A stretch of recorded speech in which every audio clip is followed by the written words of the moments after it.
What's up, Chicago? Good morning. Good morning.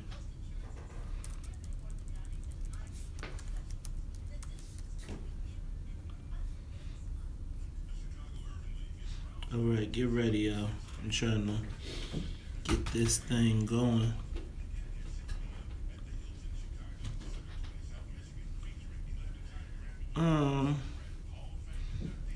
All right, I'm Ace Jackson page. Good morning, y'all. Share the broadcast. Good morning, good morning, good morning. How's everybody doing? Look at YouTube. It's cracking already. Oh, yeah. Okay. We got YouTube. Let's go to here. We got Commissioner Gaynor.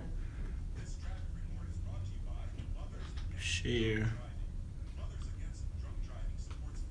Tweet. Google Plus. Post. Get it on LinkedIn. Hey y'all, can y'all do me a favor? Can everybody take a moment and subscribe?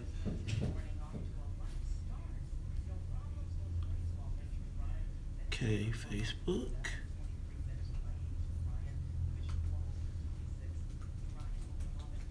YouTube and Facebook must really be fighting. Let's go to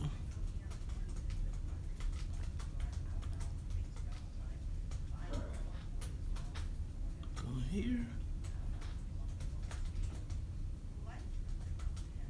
Let's take a moment. Guys, I'm trying to get all my stuff in so I could be focused.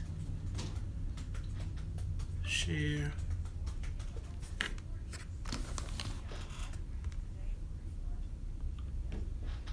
On my timeline.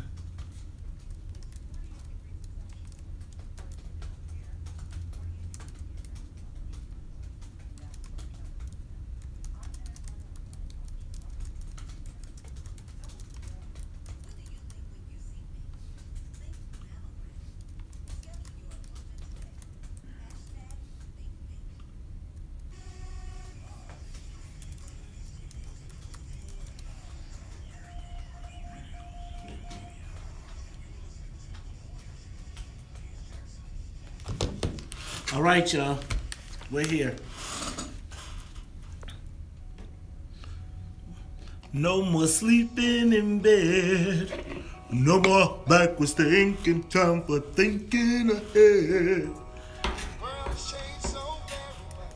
From what it used to be, there's so much hatred, war and poverty.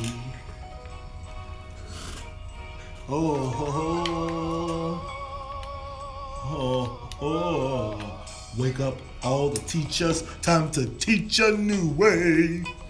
Maybe then they'll listen to what you have to say.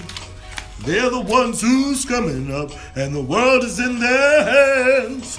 Won't you teach the children, teach them the very best you can. The operatic. The world won't get no better if we just let it be. No. The world won't get no better. We gotta change it, world, just you and me. Wake up, all, make the old people. What up, people? Good morning. Who catch all the hell? What up, Kane? What up, John Joyner? Sharon Lyles, Nate Williams, Corey Mack, all the way in Peoria, Sonia Escobar, Kane Mufasa Red. What up, Pastor Hunter? We see you representing what's in front of black people on the west side. Ian J. Leverson, Charles Thomas, what's up, boy? Big Brother King, Alania, Dennis Evans, Nate, what's up? Let's get it, y'all. If we just let it be, no. The world won't get no better. We gotta change it. Good morning, Chicago. Good morning, world. This is the WVON Morning Show. I'm your host, Maze Jackson. Got my main man, Charles Thomas, in the building. Charles, how you feeling this morning? Woken ready. Hey, man. You know what, man? You know what I've been saying all day yesterday? Called off slick. You know what, man? I have come to the recognition, Charles, that underneath your ABC traditional journalist newsman, you got a little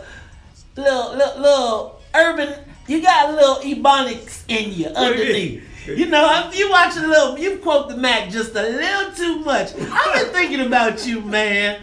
And you know what, Charles? I think you might have had a different profession in another life. No, really? Yeah, man. Yeah, man. What, preacher or something like that? Maybe a teacher. Maybe you was doing some teaching. Ladies and gentlemen, this is the WVON Morning Show. I'm your host, Maze Jackson. Got my main man, Charles Thomas, in the building. But you know, we cannot do this thing without the morning show team. Gotta say what's up to Annette Flournoy in the newsroom. Annette, you got that fancy shirt on. Fancy shirt on this morning. College shirt, getting ready for you ready for the big meeting today? Oh, that's right. You know, Wayne reminded me of it on his way out the door. I'm like, oh. Yeah, man. I think, Charles, you know when they say it's the all-staff meeting. And the boss is here. And the boss is back in town. You know they got that printout. Look, they got transcripts. I'm worried what you know. You'll hear So you're gonna be by phone or by in person? You know I'm gonna do like President Obama. I'm gonna do a video. I'm gonna do a video appearance. Let's do a video appearance, man. Let's go to. They gotta start having these meetings at 10 in the morning if they want. That's a long way. Jackson and Charles Thomas there. Hey man, look, I'm just a little guy. But look, man, when the boss come to town, man, you know she landing that private jet. We ride coach, right? Right, we have to ride coach. Hey man, when the private jet lands, you know you better have your butt here on time. Boy. So we will be here now. You know we cannot do this thing without the musical conductor of the soul plane. That's right, Miss Sonia Escobar. Sonia, how you feeling back there? Hey, good morning, everybody. You know what? I'm feeling blessed and highly favored today. Highly flavored.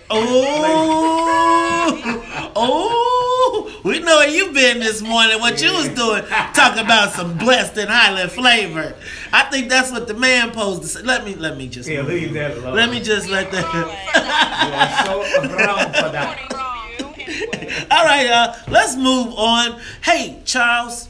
On a serious note, I want to just take a moment and say, send my get well soon to Karen Lewis, the president of Chicago Teachers Union. Apparently, Charles, she suffered from a stroke. She calls it a minor setback. Yeah, she said it's a minor stroke, not something unexpected from someone who has undergone, basically the treatment for brain cancer that she underwent. Then apparently it was very small, and she promises to be back in the saddle very soon, and that is good news, not only for the members of her Chicago Teachers Union, but for the entire city, because Karen Lewis is she's committed to the city and making it better.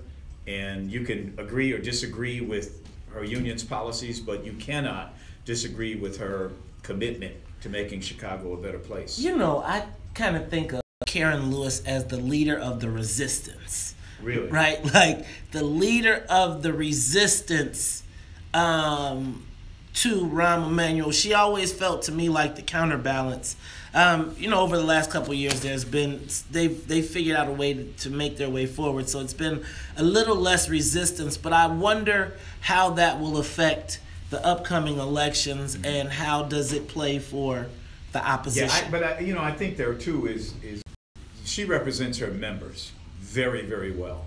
But people have to understand that her members and people who are not members, sometimes there are conflicting interests, and that has to be addressed as well. But no one can question her commitment to making the city a better place. No one. Much respect to Karen Lewis. Shout out to Karen Lewis.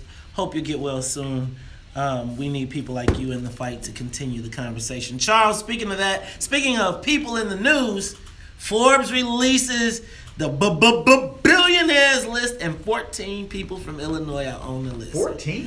14. Now check this out though. Of the 14, 4 of them are from one family. Guess which one? Oh yeah, the Pritzker family. Man, them people got a lot of damn money. Got a lot of money, and it's showing up in the governor's race, and it's making it a very interesting contest between plutocrats. So okay, look, Salim come on Monday. I already got a problem trying to figure both all out together. I didn't know what that was either until Pat Quinn, former governor, he used to criticize Bruce Rauner as being a plutocrat.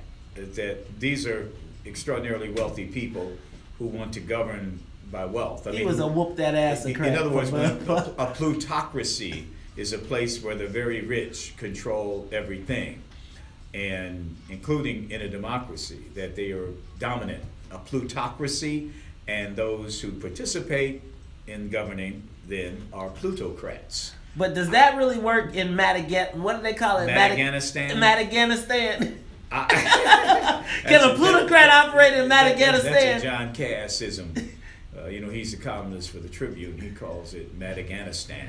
I don't know. I think Madagascar there's Madagascar, and then there's the plutocracy. Well, you know what I want to know? What about the black manistan? That's what I want to know.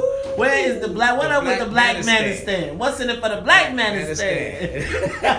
It is the WVON morning show where we are redefining vocabulary on a daily basis, Charles. Redefining it. Now, Charles, it's going to be a great show. We have got the kids from National Teachers Academy. I don't know if you heard, but they kind of interrupted the last gubernatorial debate down in the 3rd Ward and asked the gubernatorial candidates what was going to happen to their school and the plans. So we'll talk to them. Plus, Charles, Cook County Commissioner Bridget Gaynor in the building. Yeah, she's going to be here talking about programs of the Cook County Land Bank. But come on. The land bank? Okay, man. Yeah, come on. She's the chairwoman. She's here for an hour? Cook County Land Bank, yes. But, man, Bridget Gaynor's name is popping up everywhere as people talk about Cook County Board President. Maybe she could run for that. Or mayor. She's been talked about as a possible candidate for mayor for maybe a year or so. Charles. And she's out there. She is like making connections all over this city, so she should be an interesting interview this morning. That should be real interesting. I'm feeling kind of Negro-tific. Who knows? I'm feeling Negro-tific. We're gonna have to talk to Bridget Gaynor plus Charles. You know what? It's Water Department, black man in charge, and they still own that BS. We're going to talk about that too. So, ladies and gentlemen, it's the Talk Chicago 618 when we come back after after traffic and weather. More of the morning show with Maze Jackson coming up on the Talk Oh, Lord. 1690 WVON. This is Dr. Solomon, Got Chicago's Forbes. joint specialist. If you are We got wondering Karen if you Lewis. experience spine pain, whether due to a herniated disc, bulging disc, spinal stenosis, sciatica, Okay, come on, let's do it. arthritis, or pinched nerve, you may have noticed your ADLs. All right, what's up, Chicago? It's the sorry, not you. What's up, Chicago? It's your man Maze Jackson with the social media question of the day. Charles and I, when we very early on in our tenure here, we broke the story of the Chicago Water Department.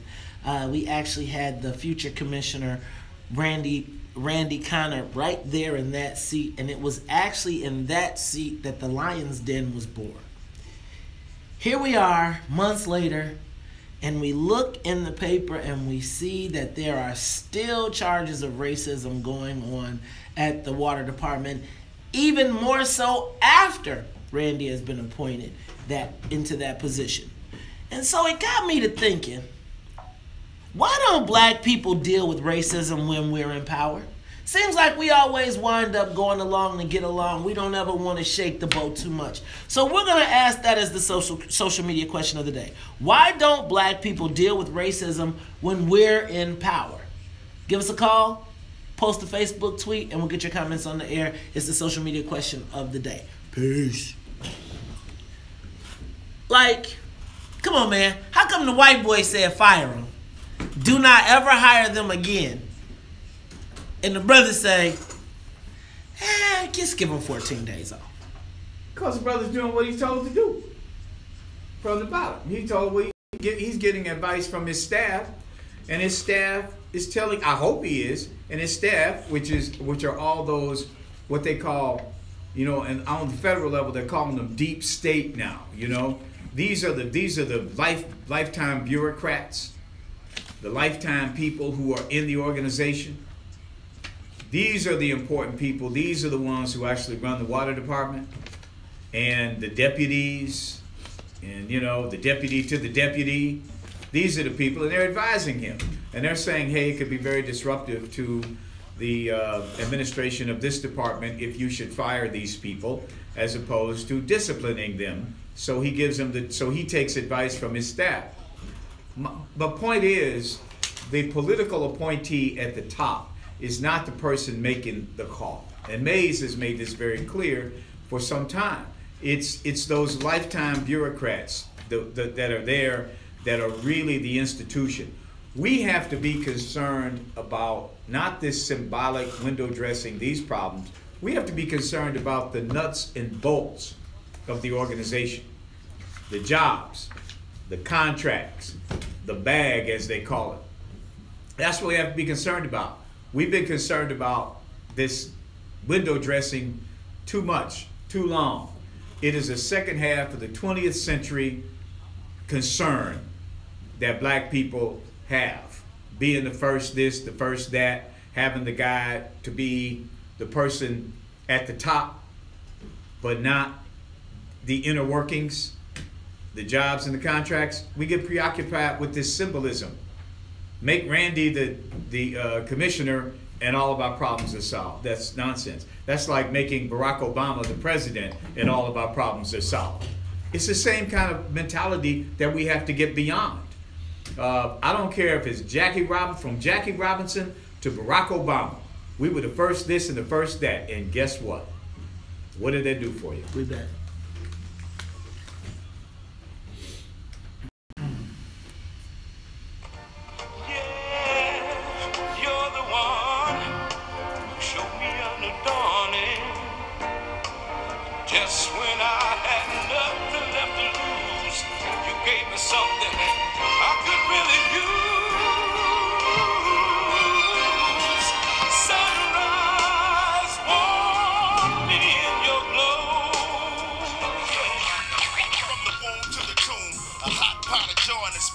Trying to make me 40,000 and move. Motel, star-studded, rock stars and goons. Plain clothes wanna run in my room. But guess who's exact? It's your boy Baseball. Started with it. Gotta get this cake, dog. Give me a break, dog. You know how the game go. You think I slang for to go against the grain? You are tuned in to the Talk of Chicago, 1690 AM. I'm your host, Mays Jackson. Got my main man, Charles Thomas. And Charles, let me tell you, man.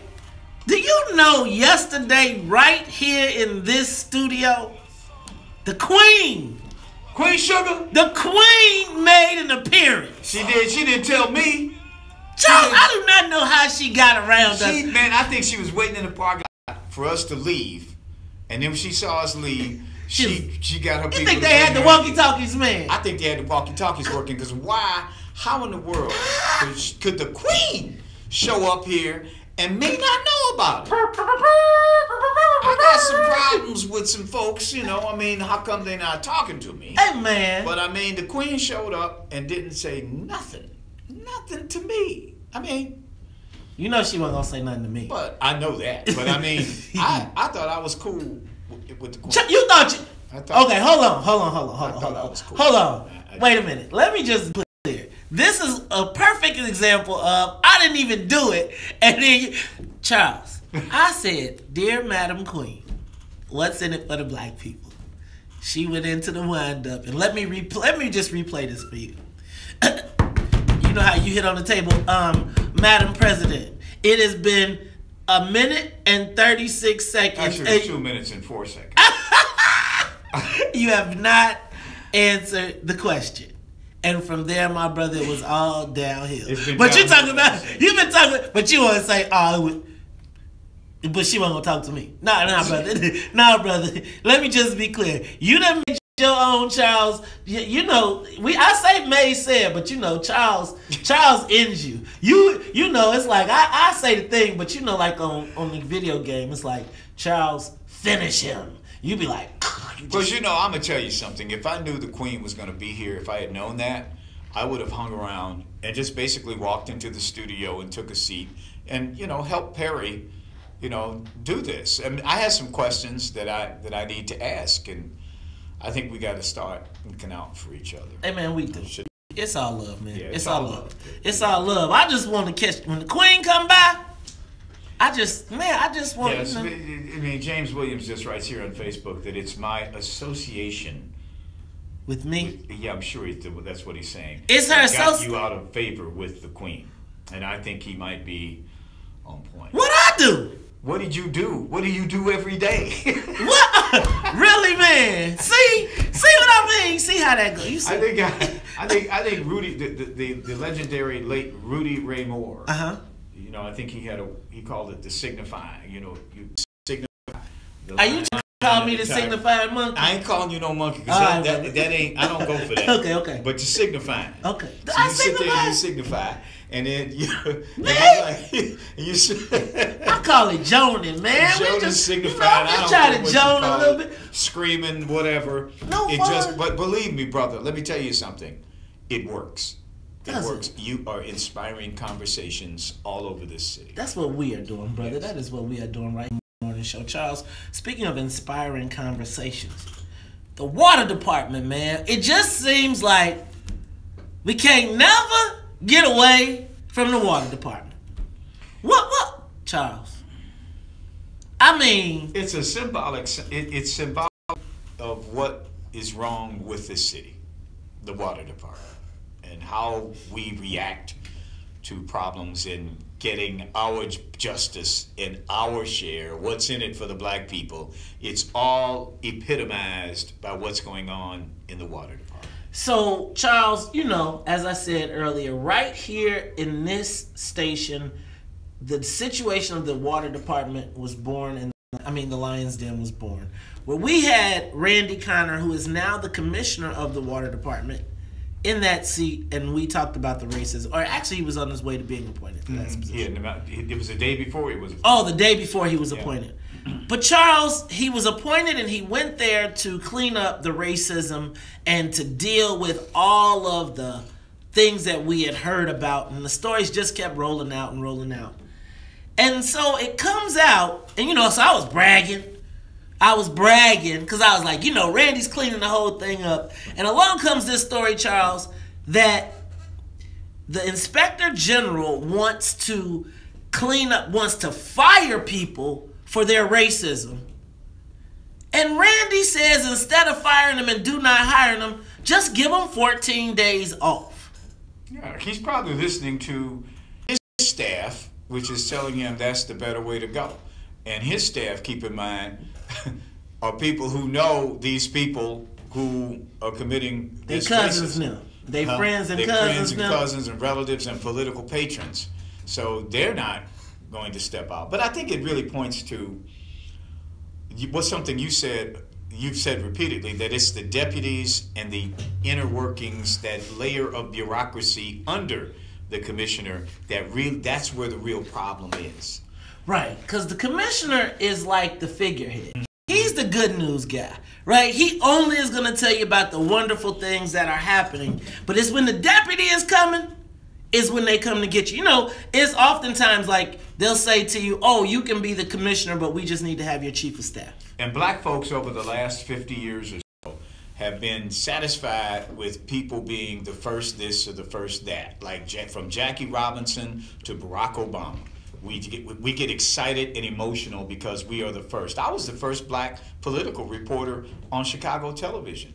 Really? Yeah. But then after me, you know, we have more. You know, so we've been there, done that. What we have to do now is go under the hood and we just can't be the driver. That's what white folks do. They make us the driver of the car, but they don't let us know what's happening under the hood. So we don't get the jobs and contracts, you see. That's what we need to be concerned about. And see, jobs Charles, and contracts. I think we always get excited when we get the spot.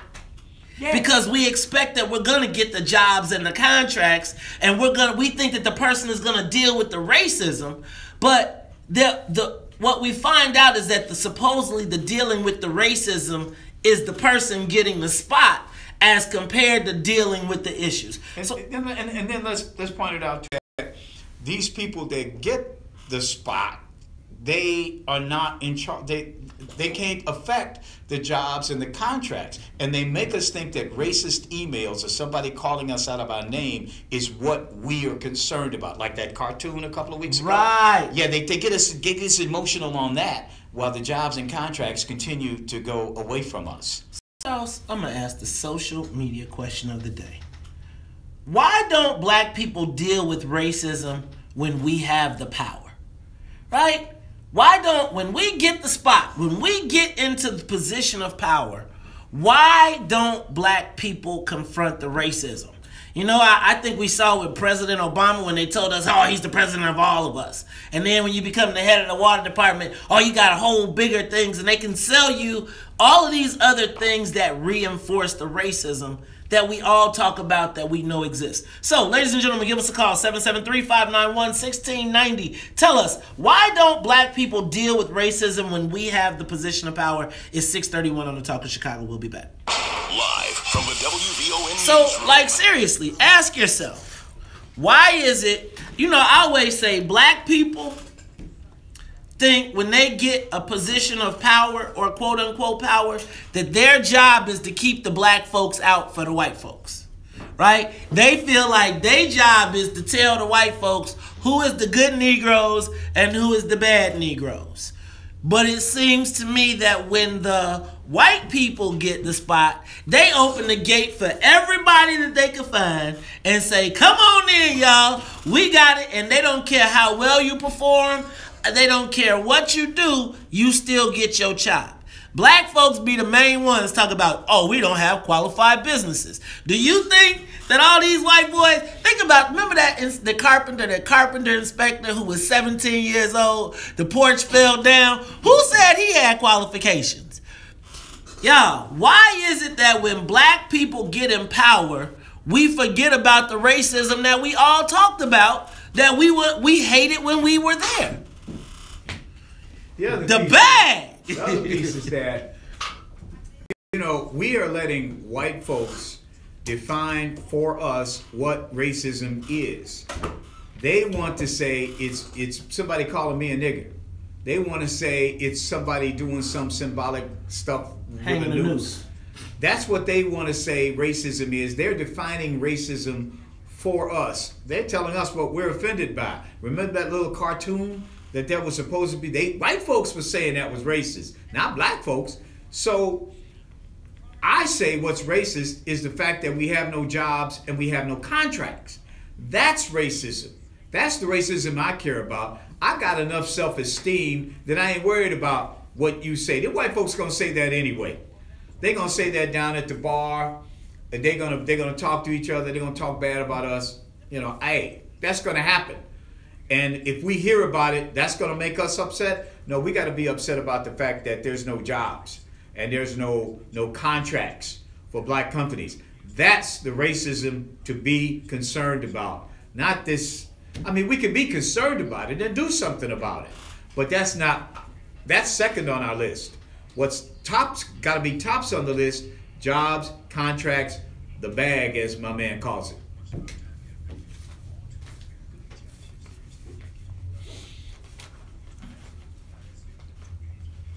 The bag, by the way. You know what I'm saying? The bag. Don't let it jump away. All right, y'all. How y'all feeling this morning? Good morning. Hey, man, and I ain't tripping on Randy as much as I'm tripping on the fact that, like, man, it's time to go ahead and... Nah, they ain't letting them come back to the den. I'm just telling you. No, do y'all understand that there is a ban on city departments and department heads from coming on the show? No, y'all don't understand me. No, like, you really don't understand me. Like, there is, like, literally a ban.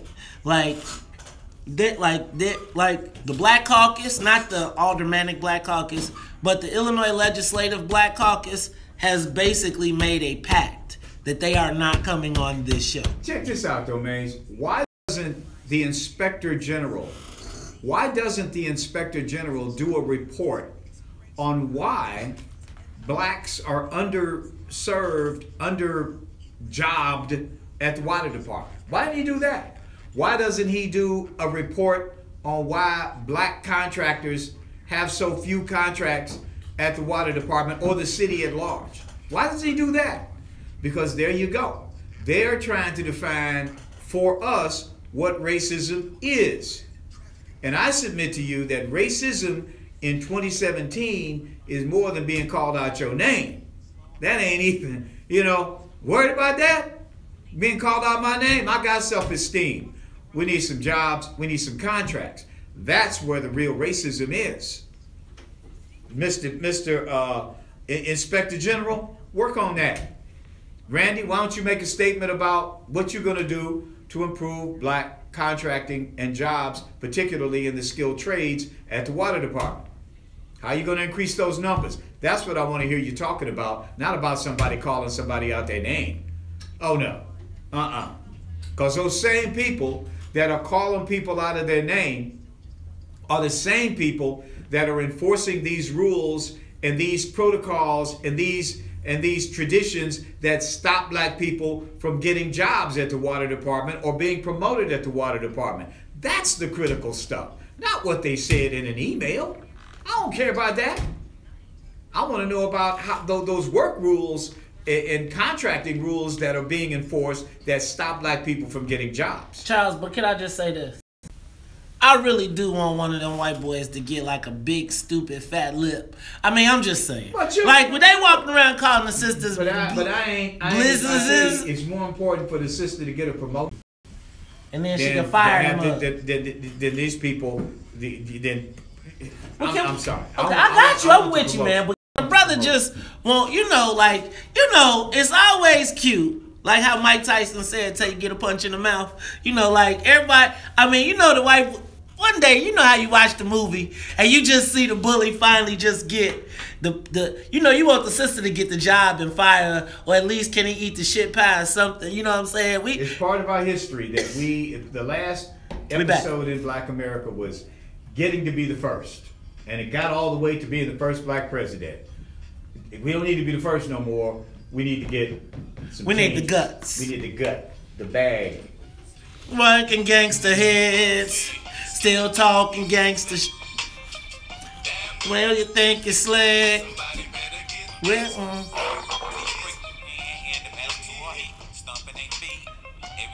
like put their mouth on me. You are tuned in to the Talk of Chicago 1690 AM. I'm your host, Maze Jackson. Got my main man, Charles Thomas, in the building. And Charles. The water department just can't seem to get they act together. They back to it. Charges of racism by the Inspector General. He says, fire. Do not hire. Randy says, just give them 14 days. You say, we don't even care about none of that. Well, no, we do care, and maybe should fire them. But the important thing is that these people who are doing this racist email stuff are the same people that are inhibiting the hiring and promotion. Are you saying it's one of the bait and switches for black people? No, we're focusing on something that isn't what we need to be caring about. We need to care about the jobs, the promotions, the contracts, not something they said. Now, probably the same people who say this stuff are those that are enforcing these rules and protocols that stop us from getting jobs, promotions, and contracts. So, yeah, they need to go. But let's get on point here. Let's not say just because they go that everything is peachy keen. No, we got to get the jobs, the promotions, and the contracts. We got to focus on that, not on these white folks and what they say. And so, Charles, I think that is all part of the racism that exists in the place. And in that, there's the workplace name calling and all that stuff. Then there's that bigger institutional racism, which you're talking about, that keeps us out of the contracts, the jobs, the opportunities, the largesse that comes from the water department. You notice how many money scandals come out of the water department because the water department got money. Do you realize that the water department pumps more water? First of all, Lake Michigan is the largest freshwater source in the world. Thank you. The Great Lakes. That's why everybody pumps moving here. more water out of it than any place ever out of the Great Lakes. Chicago, they got two or three pumping stations, I think, that take water in. They sell water to all the suburbs, or most of the suburbs. DuPage County depends on Chicago water. Harvey, all the south suburbs, they pump water, they take Chicago water. The Chicago Water Department is flush. They have money. So they are not broke. It's mazillions, if not billions of dollars in contracts, opportunities. That's why you always see people with them trucks and them trucking contracts, because they always moving sludge, but they get paid by the truckload, and you hear about how people get rich. Man, you know the thing that really bothered me? You know, people came here because of the water, Lake Michigan, and the fact he put a settlement alongside a river that was then flowing into Lake Michigan. Yeah, right. I mean, that was the reason this whole place got formed. That's why Chicago is Chicago, the water. Man, DuSable only got a plaque, dog. I know, but it's so much money that involved in water in Chicago. Water to Chicago is like oil to Riyadh, Saudi Arabia. Yep. I mean, water is our oil. And so with that big old gold mine out there, Charles, that's why they trying to distract black people about. They want you to think about the emails, not the money. There you go, Ray. Emails, not the money. So let me ask though. There you go. Emails, not the money. You have a way of breaking it down. I like that. They want you, see, and then they put it on social media, and then we go get excited about the social media, and then we ain't even thought about the cash. Then there's a big old fat bag that the white boys are determined to not let us get a piece of. We know it. Let me tell you, Charles. So can I tell you? In my other life, man, we used to talk about this, right? The political operatives would get around and be like, man, you see how these white boys at the water department get down? They are getting rich. You would see them after work. They would have big old fat wads of money. They had overtime. They used to talk mad smack, and they would talk crazy to us. Like you'd have an election and the water department guys would show up, and they'll be cocky old white guys, be like, you mullions, get to work, get out of our way, do their thing and leave. We'd be like, one day, Charles, one day, black people, when we get the water department, man, we gonna be free. We gonna teach. We just need our share of the water department. Charles, we did just our share of but stuff. What? Some of the same people I talked to during that time, when they get the spot, man, they forget about all the conversations we had. And then they just get to going along. And white folks depend on that. They depend on that. Us being satisfied with having the commissioner and none of the stuff. They count on that. They count on us getting upset about racist emails. But why don't the black people, when they get the power, deal with the racism that we talked about when they was there? Because they don't have the political support. They don't have the political wherewithal, the backing of the aldermen who will stand up to the mayor. They don't have that. If they had that in a very unified, big-time way, this problem would go away. Ladies and gentlemen, social media question of the day. Why don't black people deal with racism when they're in the positions of power? Let's go to Hope. You're on the talk. Hope, you're on the talk of Chicago. Well, when directors or blacks are in position of power and they do give contracts to blacks, they get sand trapped. Let me give you a case in point. Think of Carolyn Adams, who was director of the Illinois Lottery. When she gave that 5-year, $100 million general advertising contract to R.J. Dell, what happened? The state auditor alleged that R.J. Dell had engaged in fraud for almost 1 year. Those fake allegations took the profit out that contract before he was vindicated. You know what, Hope? Daggone it. Charles, Hope just told the truth. Because can I tell you, Charles, that happened to me. That literally happened to me. We got a big old contract at IDOT, and no sooner did we get it, it was a black chief of staff, and she said, we about to open up the gates. You know what? She opened up the gates. She got a federal investigation. I got a federal. But you know who was behind that, right? The internals. When you talk about the deputy and the other department, other people, those are the ones who kicked it off. Yeah. Well, those are the ones that work against you and against that. They undermine you. They undermine that commissioner, because those are the people there from the machine. Those people got their jobs and they're set. If you can't get rid of them, then... And you know what else the other part of it is, Charles? I'll tell you how it works. And so then what happens is those guys, the deputies and those underbosses, they build relationships with these companies, and they get their family members hired there, or they get them big contracts so that when they leave, they're set for life. So in the meantime, black folks stay cut out. So meanwhile, the commissioner is running around getting the emails, but they like, you stay over there with the emails as long as you don't touch this contracts and money. Charles, the system is just rigged against us. How are we going to get free, man? How do we get to participate in the economic largesse of the state when we know, Charles, that the second...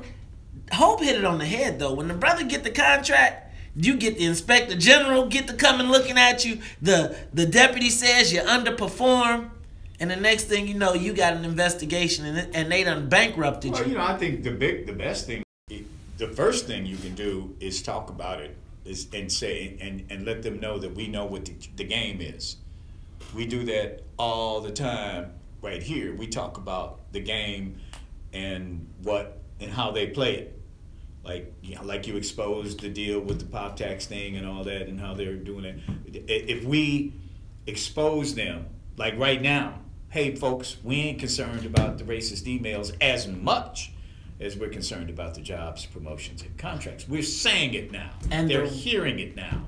So let's see what they do about it now. But nobody said anything about it until now. Charles, you know it's over $1 billion in infrastructure, water infrastructure projects coming up this year. I know. $1 billion. And they can't let a black man get in the way of that $1 billion in contracts. So they got to have them on the emails. Charles, you know what? That's why I like being here with you, man, because you are so smart.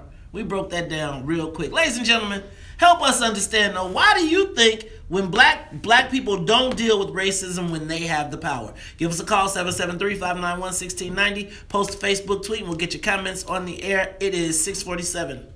More of the morning show with Maze Jackson coming up. On the you know what? So check this out. I'm going to tell y'all a story. So, after Rod Blagojevich won his election, I had a full-service urban marketing and promotions company called Universal Maze Jack Enterprises. And we won the largest professional services contract in the history of IDOT. It was a $4 million contract for outreach along the Dan Ryan Reconstruction Project. When we initially got the contract, we got a phone call from a person at IDOT who suggested that we hire another agency to handle the work, and we could get paid, but we should give them about 49% of the work. We rejected the offer because we said we had the capability to do the work.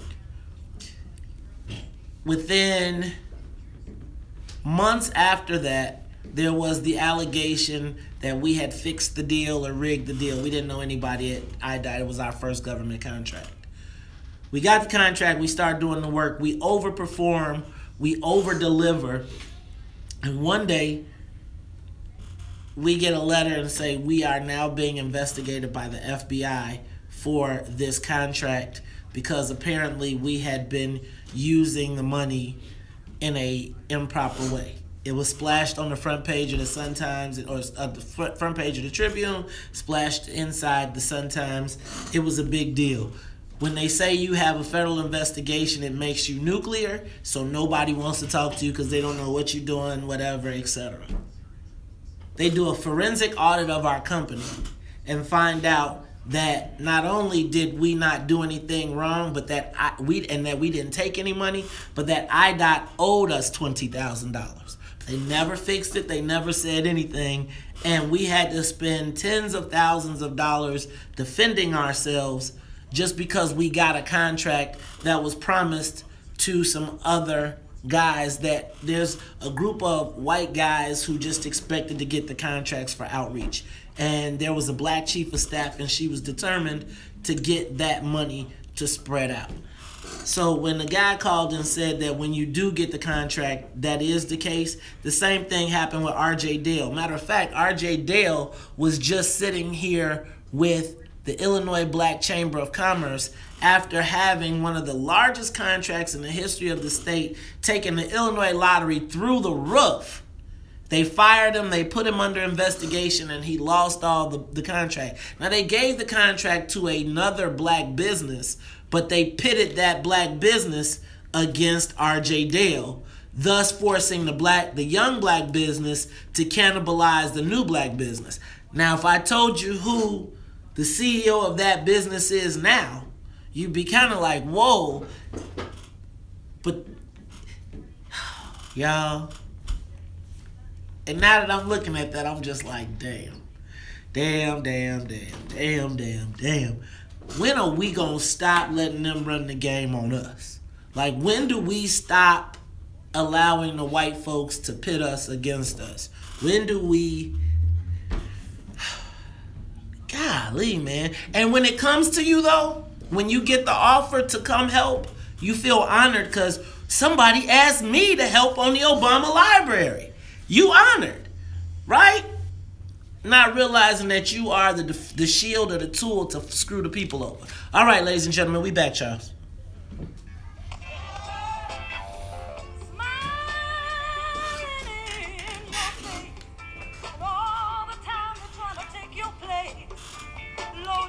Backstabbers. Backstabbers.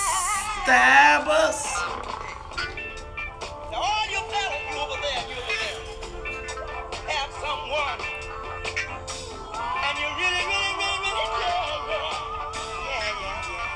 You are tuned in to the Talk of Chicago, 1690 AM. I'm your host, Maze Jackson. Got my main man, Charles Thomas, and we are asking social media question of the day. Why don't black people deal with racism when they have the position of power? Charles? You asking me? I think you already said. Let's go to the phone line and see what they say. I'm going to let you wrap it because you're going to put the bow on it. Change. Hey, what's going on, guys? Hey. What's going on? All right, yeah, Charles is absolutely right. Let me just tell you why he's right. The power is not in the commissioner. The power is in the deputy commissioner. He controls the contracts, okay? The power is not in the superintendent. The power is in the general superintendent. See, the superintendent reports to the division.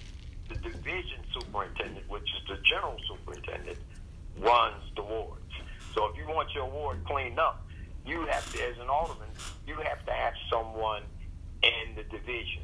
You know, that, and when I say clean up, not just refuge, we're speaking ball pickups. If for instance, you need a garage turnout, any of that type of stuff comes out of the division. In short, it all comes out of the mayor's office. So, thank you, Brother Hall. We appreciate your call. Let's go to Ron. Ron, you're on the Talk of Chicago.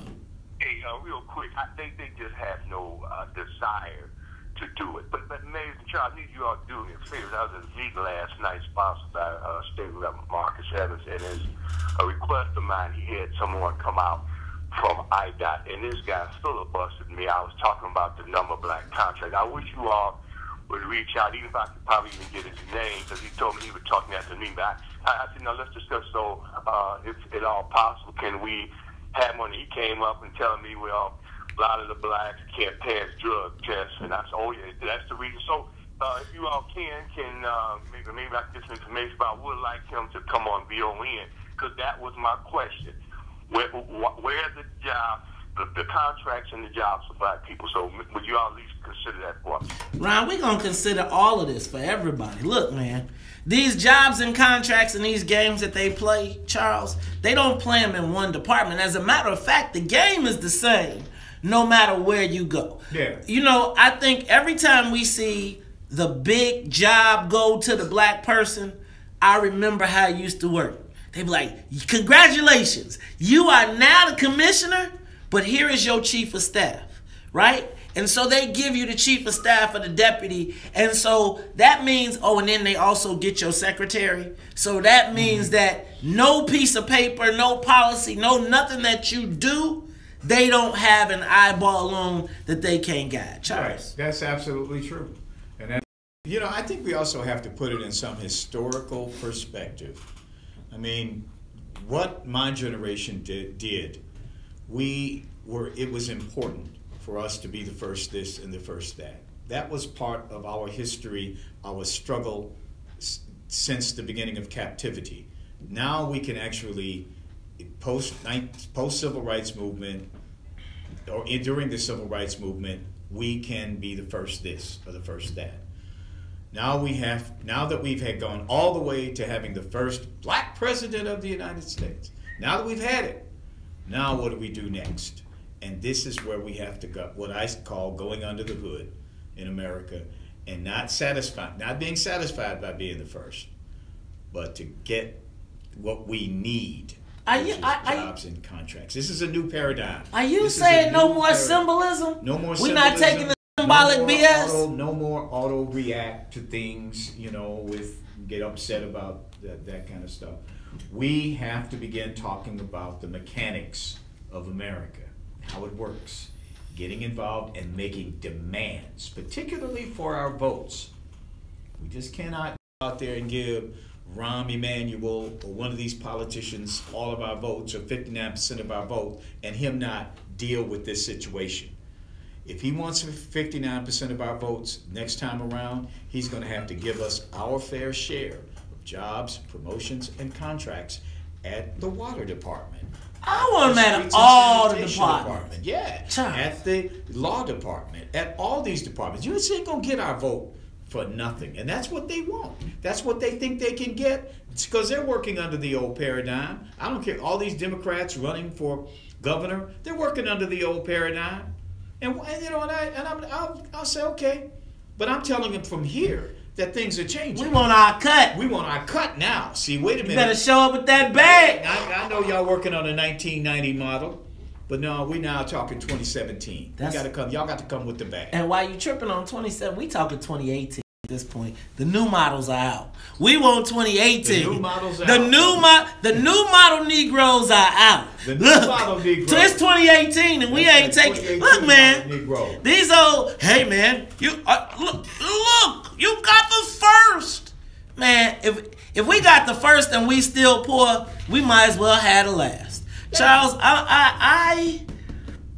look, these white folks keep coming in here, keep showing us, giving us symbolism. Look, y'all done tricked us. You got us with the ultimate in symbolism. Ladies and gentlemen, we have had our first black president. Now, I'm not going to say where it left black America. It left us hoping for change. Hoping for change. I'm still hoping for that change, but... And the first was cool, man. Jackie Robinson, man, he was the first. You know, Jackie Robinson, man, look at the, Major League Baseball. You know, hey, whatever. Can I tell you something, Charles? The first this, the first that, the first U.S. senator since Reconstruction, the first this, the first that. I mean, that's cool. Charles. I'm down with that, but that's over. It happened already. Been there, done that. Now what? 12 billionaires in the state of Illinois. Not one black. And they talking about somebody said email. We want our bag, y'all. Give us our bag and we'll decide how we deal with you give us our money and we'll deal with our racism, how we deal with it. Ladies and gentlemen, this is the Talk of Chicago, 1690 AM. I'm your host, Maze Jackson. When we come back, Cook County Commissioner Bridget Gaynor, she's here to talk about the land bank, but I got some other questions. And Charles, I'm feeling a little Negro-tific. So we're going to be asking that. Plus, we've got the kids from NTA. It all starts when we come back after news, traffic, and weather. The Chicago and the voice of the nation. 1690 WVON. Y'all ready to rock and roll? Chicago. 48 degrees for starters. We're headed to a sunny 72. Y'all ready? Okay, let's see who's here. Let's say what's up. All right, what up, Nate? Denise Russell. What up, Tonique Carter? What up, Anwar Kente? What up, Ron Lewis? What up, Sandra Williams? What up, Karen Hicks? What up, Angel? What up, Elenia? What up, Clifton Turner? What up, Sandra? Diane Scott, Robert Clark, Janice Thomas, Sharon Ugochi Minor, Denise Russell, Tamiko, Shanika Finley, Ebony Tillman. What up, Yvette Moore? We're going to be talking about your kids today. What up, Daryl Stiff? Nate Williams. Still running Stovall, Sha Pearl, Rick Good. Is she calling? Who? Or is she coming? What's up, brother? Hey, how's it going? All right. Nate Williams. How you doing, my brother? Hey, I'm Rob Rose. Rob Rose, how you doing? I'm doing Good. good. Is the commissioner here? She not here yet? What's up, my brother? How you doing, man? I think I accepted you yesterday. Yeah, I appreciate that. All good, yeah, all we good. spoke at the City Club. Right. Yeah, exactly. Exactly. So So you're what going do to I say? sit right there. All right. Or you want to put him here, put Put him her. here. Put her. Yeah. Okay, so Yeah, what about switch that over mic? here. We got enough mic? Yeah. I do. Rob, I'm trying to be a developer, so hopefully when I get through with this, I'll learn some stuff and I can get cracking. Y'all got any good commercial property left? Absolutely. It's all on the website. Okay. Well, he may need another Hey chair. man, you got to get that brother a chair, man. Man, remember you're on camera, man. Yeah, I heard that. All the time. I'll be back. You all got the camera facing you all, so go ahead. Hey, man.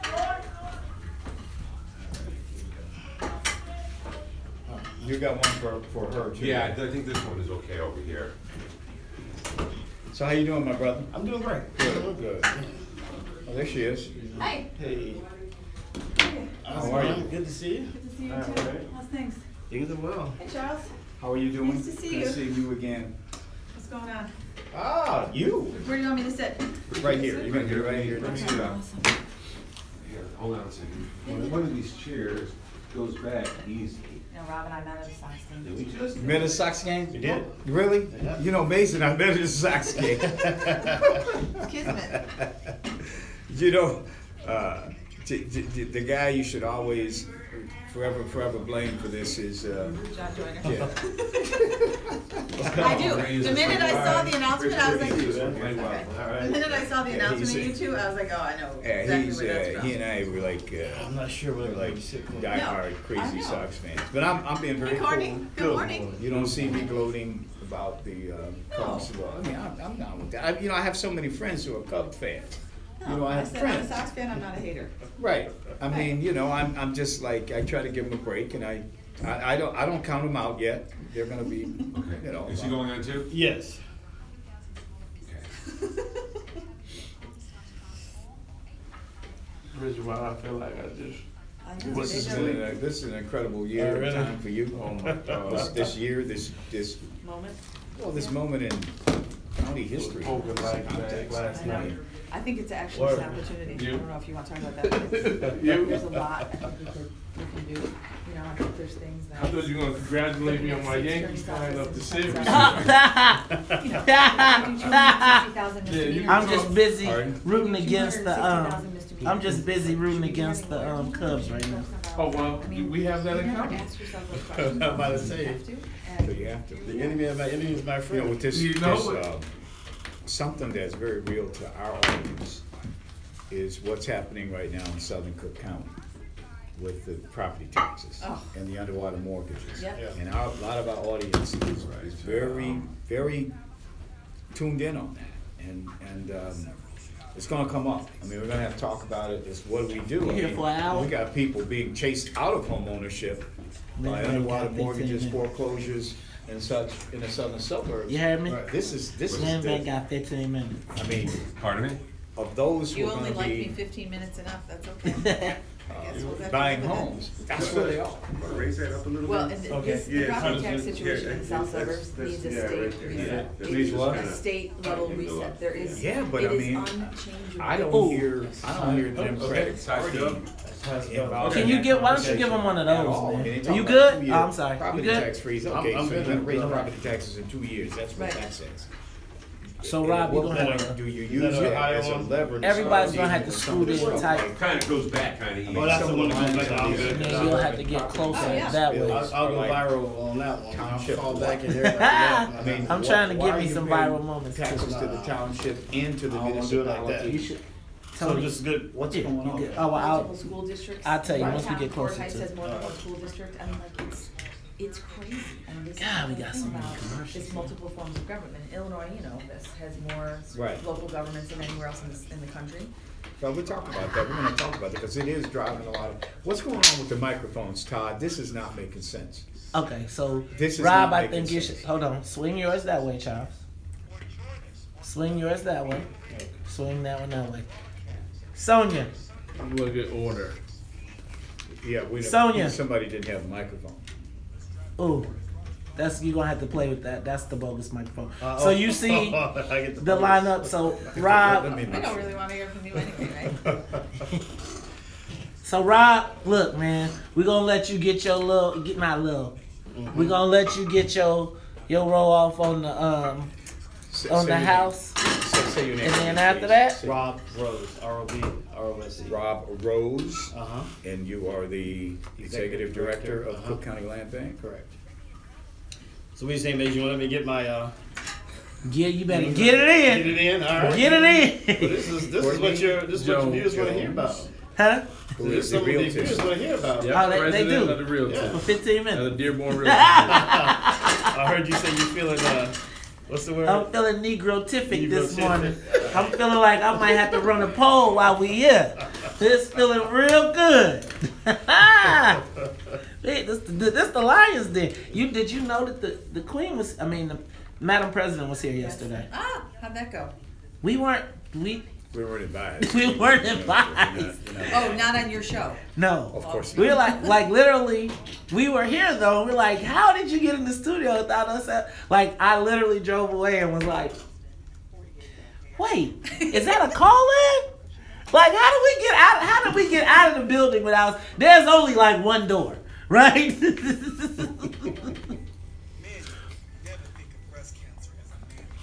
No, we don't. You know what?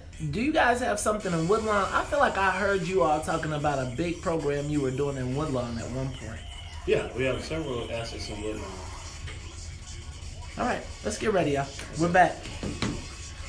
Have fun. Remember, the cameras are on at all times. Does somebody have headphones over here? Am I messing with somebody's headphones? Okay.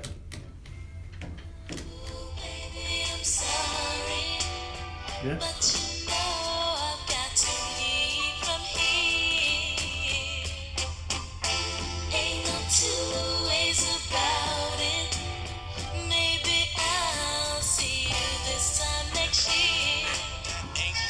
Stopping, home hopping, ass dropping. I need you to scoot in. Bridget, I need you to scoot in. And I need you to move that way. Gotta get a little cozy. And I thought you knew it. You know how we. You are tuned in to the Talk of Chicago 1690 AM. I'm your host, Maze Jackson. Got my main man, Charles Thomas, in the building. Ladies and gentlemen, as we do at the top of every hour, gotta show some love to the WVON morning show team. What's up to Annette Flournoy? Y'all know what? Annette is all dressed up today. Got a collared shirt on, got a suit, jacket, and pants all ready. Plus, the musical conductor of the soul playing, Miss Sonia Escobar. You know we cannot take this thing off without the tunes that go along with the plane ride. Ladies and gentlemen, you know when Charles Thomas calls you up and sends you a text message and says, hey man, I got something. you got to read to the bottom of the list because you be like, you know, Charles, you always got something up your sleeve. So when you said the Cook County Land Bank, I was like, you know what, it's got to be more to it than the Cook County Land Bank. I know Charles Thomas. And so, Charles, you got us an interesting group of guests this morning. Why don't you introduce them? Yeah, I think most interesting this morning is Cook County Commissioner Bridget Gaynor, who is the chairwoman of the Cook County Land Bank, but she has a lot of other stuff going on. She came in here looking kind of mayoral or presidential. I'm not sure what she was doing. We also have Rob Rose here. He's the executive director of the Cook County Land Bank, and Courtney Jones, who is the president, you call it? Yes, of the Dearborn Realtist, which is an association of black realtors. You remember this clown man? He came in here with the Yankees hat last time. Right, he didn't wear the Yankees. I got one for you, man. You see, he didn't wear it this time. Okay, go ahead. But the land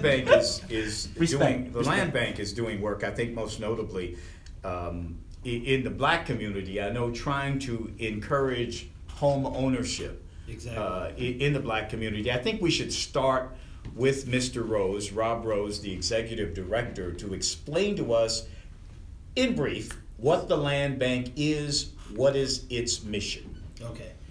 The land bank is a county agency tasked with acquiring distressed real estate, removing barriers to redevelopment, and then working through a network of developers, nonprofit organizations, and homeowners to bring these properties back to productive use, back on the tax roll. So when I drive through a place like West Englewood and I see a block with 30 vacant houses, you're trying to rehabilitate those houses and get them back occupied again with owners? Correct. We're actively trying to gain ownership of the properties, and that's the key, that we have to own it first. And then we are able to remove those barriers and then work on getting those houses redeveloped. And your Cook County Land Bank, which means that you're dealing with some of the problems in places like Harvey, for instance, that have a lot of vacant properties. Right. We're all over Cook County. We are charged with all the Cook County. We definitely have a focus in the south suburbs as well. Now, Commissioner Gaynor, chairwoman of the Land Bank, how are you? Where's the money come from to do something like this? This seems like a huge undertaking. It is a huge undertaking, but one of the best parts, and Rob has been an incredible leader. When we first started, we got an initial grant from the mortgage foreclosure settlement when the banks had to kind of pay in because of the mortgage crisis.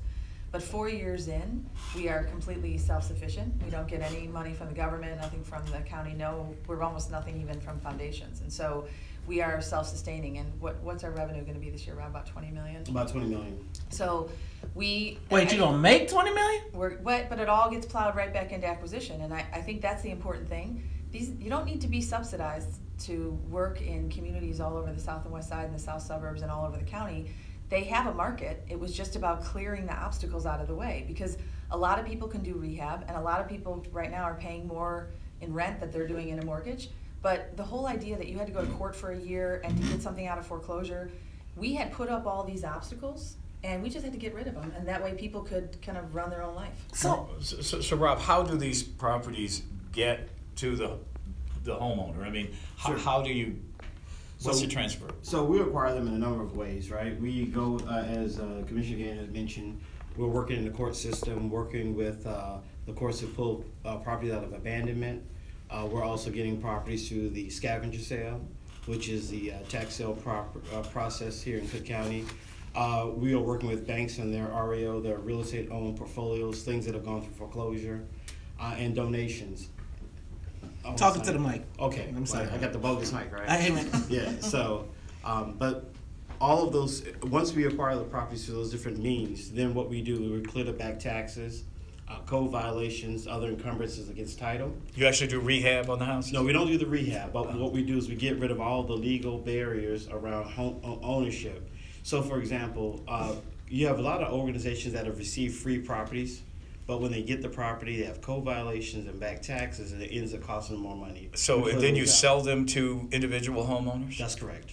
Or developers. Or developers. Yeah. Or developers. Right, so, depending on the amount of rehab needed. And they do the rehab, and then they can move in. That's correct. So how many have you done so far? So in terms of homes that we've purchased, we have acquired 651 properties in our history in terms of the land bank. and we've sold 377. You know, so that's over the last 2.5 year period. How many in black neighborhoods in Chicago? So we're working mostly in black neighborhoods, south and west side of Chicago, and then the south suburbs. So we have what we call a Focus Communities program, 13 Chicago neighborhoods, 14 municipalities that we have targeted for our activity. And so you're talking, you know, Woodlawn, Auburn Gresham, South Shore, Chatham, as well as Austin, East Garfield Park, and then the south suburbs, you know, Harvey, Posen, South Holland. So like 80-90%. But you hear about people leaving, tens of thousands a year, black people leaving the city of Chicago. Commissioner Gaynor, what's the pitch? How do you keep them here? I mean, you're working against the tide here, it seems. Yeah, I get that that's a story, but we don't, you know, we have houses that get on the market, they sell in 2 days. We've had a lot of interest. And look, one of the reasons we started the land bank, and this came from after the financial crisis, you know, we did a legal aid clinic at the court, and then Pat Dowell and I worked on, you know, a vacant building ordinance, so they at least had to board up the houses. But people want to buy these houses. What they said is, this house has been vacant for 2 years, I can't even figure out who owns it. And so we made it so hard. The point is, get rid of the obstacles. You know, it's not just most of the homeowners are black, most of the developers are black. We have, you know, about 160 small 160. developers, and the whole point of the way we've set this up is, you can buy one house, you can buy two. We get rid of the legal impediments, because a lot of people can do rehab, a lot of people can't have a lawyer for a year in court before they start making any money on it. And so the whole point is, it's investment in the community, and the money cycles right back in. But where do you get the money? So if I'm a small business owner, how do I get the money to get started? How much does it cost? That's a great question. Yep. So we sell houses for anything from $100 to $5,000 to $30 to $50. It all depends on the condition of the house. Right. And some of these guys get money from banks. Some come in with some family money. Some do the rehab with cash on the side. It takes them a long time. Sometimes we have lenders like Renovo and others. They get referred from their realtors or their realtists, and then they start the rehab, they sell it, and then they could do a next one. So give me an example, like who's your best, give me an example of a success story. So we have a couple of really good examples. So Jason and Esther Williams, our husband and wife, African-American husband and wife team, that were realtists that were part of Dearborn. They have now moved into redevelopment. They have rehabbed now 5 houses. They actually had the honor of rehabbing our first house at 83rd and Craigier. But since then, they've gone to do 5 houses for us. Are they making money, though? Are they going to be creating? Does this create the opportunity for black people to create wealth in our neighborhood? That's the point. Home ownership creates generational wealth. You have your own business. So Jason and Esther now on this 5th house, every time you sell a house, you make a profit. They are now in full time. They have employees who are doing the redevelopment for them. Let me ask Courtney a question. How do you sell the city of Chicago today? Black people leaving by the tens of thousands every year. How do you sell them when you got all these taxes and debt going on in city government? Hold your thought right there, because we got to go to traffic and weather, but when we come back, you'll answer that question. Ladies and gentlemen, you are tuned in to the Talk Chicago 1690 AM. I'm your host, Maze Jackson, Charles Thomas. We got Cook County Commissioner Bridget Gaynor and the Cook County Land Bank team in the building. We'll be back at 7:17. More of the morning show with Maze Jackson coming up. So, did I get it right? Are you feeling, what were you feeling, presidential or mayoral? Is that the presidential? About my friend Theodore Ted London. Ted London is a highly experienced attorney whose practice concentrates on estate planning. Staunchly committed to the community, Ted London has a solid history of providing help to a wide array of interests. Which wasn't happening a few months ago. But we tend to get carried away. He gets me and I get him, because the good questions, if we ask for the smaller audience, the rest of them. Well, get ready, because I'm feeling very Negrotific, so it's going to be a poll today. So get ready. Get ready. Commissioner, so what are the biggest, what do you see as the biggest challenge? Well, you know what, dang, I can't ask none of the good questions. I was going to say, man, because that's a good one too. Man. No, really go for it. You're too good, Mace. You're too good. You know. So what do you think about that amusement tax? How about that one? But you know, it's sort of like the people on HGTV who go out and rehab houses, right? This is like the perfect opportunity, it seemed, to have a Chip and Joanna Gaines in the black community to go out and buy some of these houses at no money, throw a little money in and fix them up, and sell them at a premium, right? And what we're doing is not just one Chip and Joanna. We've got 160 Chip and Joannas that are doing that. So, you know, when you talk about how do you redevelop Chicago, it's not going to be one big investment that comes in. It's going to be a grassroots effort of the community rebuilding itself and using the resources to do that. I get a typical land bank house. How much am I going to have to spend for it? Right now, our average house is $30,000. I'm spending $30,000 to get it from you. To get it from me, correct. But you're getting $30,000. You're getting it encumbrance free. There's no issues. There's no back. Are there houses for less than that, and houses for more for that? Absolutely. So I could actually. So the lowest house we've ever sold was $3,000. A $3,000 house is our lowest, and then we have houses that that may be $150,000, which is our home buyer house that requires minimal rehab that is move-in ready. How many houses do you have in inventory now? 250 houses. Wow. What about commercial property? We have commercial properties as well, warehouses as well as commercial strip centers. Really? Just did a project in Bellwood now. Yeah, we've done 4 warehouses in Bellwood. Yep. That we've been able to get those reoccupied back on the tax rolls. Local businesses that have been able to expand into this warehouse space once we've been able to clear out the taxes.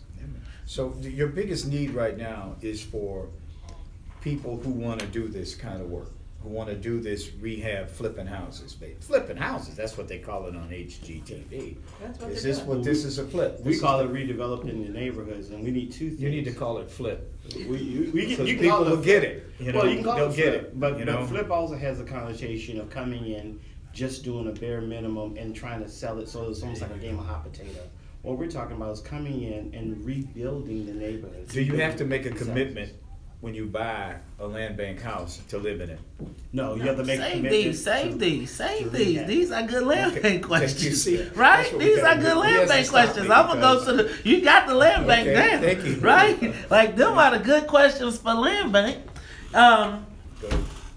Man, guys, I do think it's a great program. You know, I think one of the things that would be cool is if you could get like if there was a neighborhood and you could get a bunch of people to say we're all gonna move at the same time, right? We're all gonna buy this block so that we can have a safe block in a neighborhood, because there's a lot of this stuff is pioneer area, right? Like, you gotta go in and you gotta be ready. If you plan on living there, you got to be ready to live there. Yes? That's great. No, but there's a lot of it. No, I mean, it's a bit of both. The other part that we're doing is we're going and looking at very strong, secure blocks that have 1 or 2 houses that are blighted on that block. You fix them up, you raise the property values for the whole block. Right. The whole and your area. chances of getting out of it clean are much better. Yes. Much better. But that's the thing. You have a vacant house, so the comps are one place. You sell that house. It's beautiful. It sells at a good price.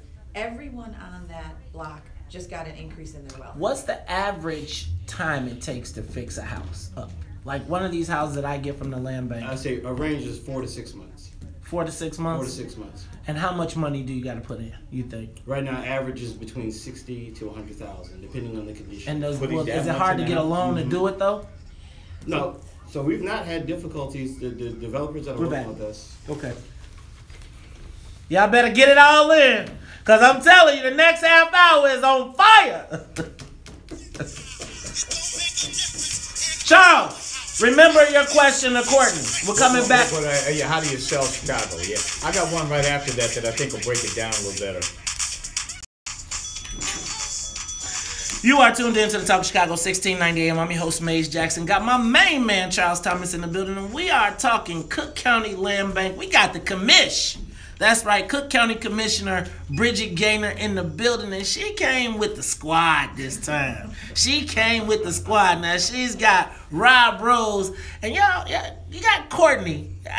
I'm still not sure how I feel about Courtney, man, from the Dearborn Realtors Board. He came in here with that New York Yankees hat on last time. Did I tell you I have one for you, Maze? Hey, man. Courtney is a seller. He likes to sell houses, right? He represents realtors, Dearborn Realtors Association. Isn't that the oldest black association in That the is country? correct. In the city, state? Go ahead. All And, right. you know, with tens of thousands of black people leaving Chicago every year, Leave the city and the region, really, Outta because here. of the taxes, the violence, all this. How do you sell the city to a prospective home buyer now, in light of all that? Great question. And what I love about the philosophy of what we do as Realtors members is we look at rebuilding the community. So most of our outreach is for folks who are homegrown, grassroots, live in these areas, rent in these areas. So we look at the strategy of taking the mindset of, instead of renting there, how do we help you own there? So that we diagnose pulling credit, digging into budgeting, and building that kind of from the ground up. So that's your sell point. You just tell them that because they already live there, but people want to leave. I mean, they're trying to get away. Well, it's funny. We heard Bridget mention how they put a house up and it goes pretty quickly.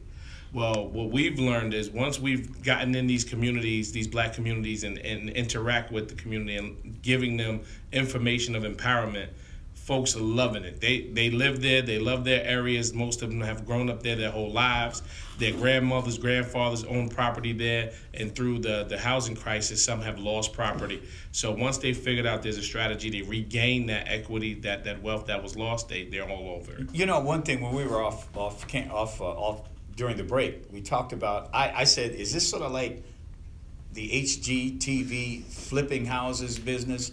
Flip Chicago flip, where the land bank will give you a piece of property that needs work and you flip it, you fix it and sell it. Is that the deal here?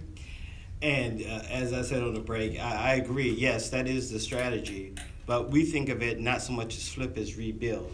And the whole idea is that what's happening is these are great assets in the community, and what we want to be able to do is have them realize their potential by getting them rebuilt and having the home ownership help to build wealth within these communities. And what's the cost of these houses that the land bank has in its inventory? Sure. So our typical house is $30,000. That's our typical price. Of course, there's some houses that are less, some houses that are more, but $30,000 is that median house price. And how much does it cost to typically rehab one of these houses? Sure.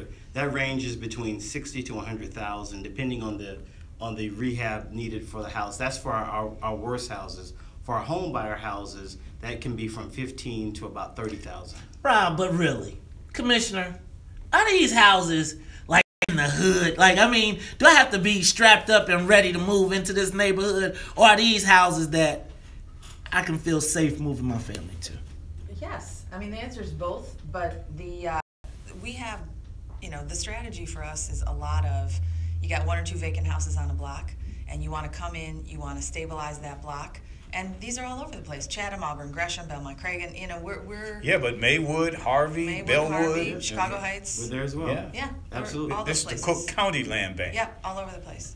All right. So let me ask, is this an opportunity for people to get into the development game? Is this a way you can build wealth?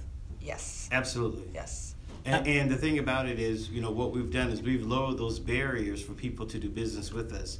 You do not have to be an MBE or DBE certified business to do business with the Cook County Land Bank. What you need is a plan. You don't have to be a DBE or MBE to do business with Cook County, no way. Just look at the contracts. Go ahead, I'm sorry. But my point is that's not a, people think that, I have to go through the sector certification before I can come to the county to do business. And what we're saying is, no, we don't require that. We have a pretty simple application process. What we want to know is you have a plan for the property, you have the ability to get it done. What kind of credit score do you got to have? I know everybody's asking. I'm not running credit. That's what I'm saying. What? Wait, hold on. Black folks, time out. Did you say you can get a house with no credit? I'm not running credit. That's absolutely true. Oh, hell. You've got the funds and a plan. Commission, you better tell somebody about that. No credit check homes for $3,000? They require work. Do you have to make the commitment to fix it when you buy it? You have to have, you make the commitment that the house will be fixed within a year. Do you have to live in it? No, you don't have to live in it. Wow, this could be like, instead of Chip and Joanna Gaines, it could be Tyrone and Lakeisha.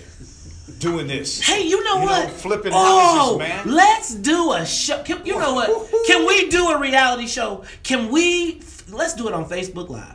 Let's follow one of the homes of one of the people that have gotten a Cook County land-based crib, and let's go through the process with them. I'm telling you, that would be something. Let's partner up on doing something like that. HGTV right here. How about NGTV? GTV. You can't laugh. You got no laughing for you. Straighten it up. All right. Ladies and gentlemen, this is the WVON Morning Show. All right, you know what, Charles? Man, this is a fantastic program. I'm sitting there excited about this. I really am. You know me, man. I'm Mr. Cynic. Right. I'm feeling like I might be a crabby old man, and I'm getting excited about this. This because I love those HGTV shows. You got flowers. I really do, man. That's a confession. You don't have a flower pot, you could do this right here in Sweet Home Chicago. Absolutely. Sweet Home Chicago. Get that? Yeah. Rob, man. But there's one more thing I want to add. Go ahead. So, we have expanded who we sell these houses to. We now sell directly to homeowners. And as a result of that, this is a new program for us. We will be giving away a free, fully rehabbed house here in December. Free 99? I need in. Where's the applications? Where's the raffle ticket? You should ask where the house is too. So, right. Hey, let me ask you a question. Now you know I'm gonna be a little silly. You got any houses in Beverly? Hell no, ladies and gentlemen. Morgan Park. Morgan, right? You know they make the distinction too. Ladies and gentlemen, you are tuned in to the Talk of Chicago, 1690 AM. It's 7:30. Now look, y'all. We got Commissioner Bridget Gaynor in the studio. We've been talking land bank, but you know we got to get a little messy. So we're gonna ask some questions. 7:30 when we come back. I asked her, she looking Mayo. I'm feeling Negrotific, Charles. So we gonna go there when we come back. It's 7:30 on the Talk of Chicago. Live from the That's really a good program. I would love to get 48 degrees in Chicago. I'm saying. You should have Jason and Esther come in here and talk about it. Good morning. I'm in Illinois, and here's what's happening. All eyes on the mayor's office. Then the second, then the third. I mean, like. And then they use black, and if you could get them, so what you got to do is have qualified black contractors, right?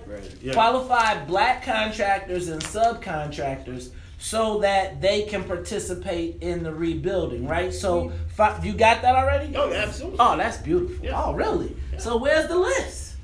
Right? Y'all Yeah. talk about the list? Y'all saying these are the people? Why aren't they advertising on WVON? That's the drum. That's what it does. Bingo. That's what it does. Bingo. Well, let's do it. Yeah. 2 weeks. Courtney? 3 weeks. So follow up with you, Maze? Yes. Okay. So I need y'all to, look, scoot over. Scoot over. Y'all can stay. Scoot over. Charles, Bridget, get comfortable. Right, Bridget, we don't want no blocking of the camera view, right? Because we about to get it in. I should have brought you a t-shirt. You wouldn't have rocked it. No, you know which one I'm talking about? Wouldn't have rocked it? The Queen shirt? No. Oh, I haven't seen those. The Queen shirt. Oh, those are great. We get to see those. Queen. I'm good. You good? Nah, you don't want no more problems. So, ladies, I do want to make sure we let the listeners know how to enter for the free house. Okay, you can do that. You can do that. And man, I want to talk. I mean, seriously, I'm ready to. So I've got some pretty significant backers. Right, I'd love to see what's west. If you got stuff west, I know Mike Scott is looking to build. 3 of them. Well, there's actually. I'm trying to find a place, man, to build a black homeland, Joe.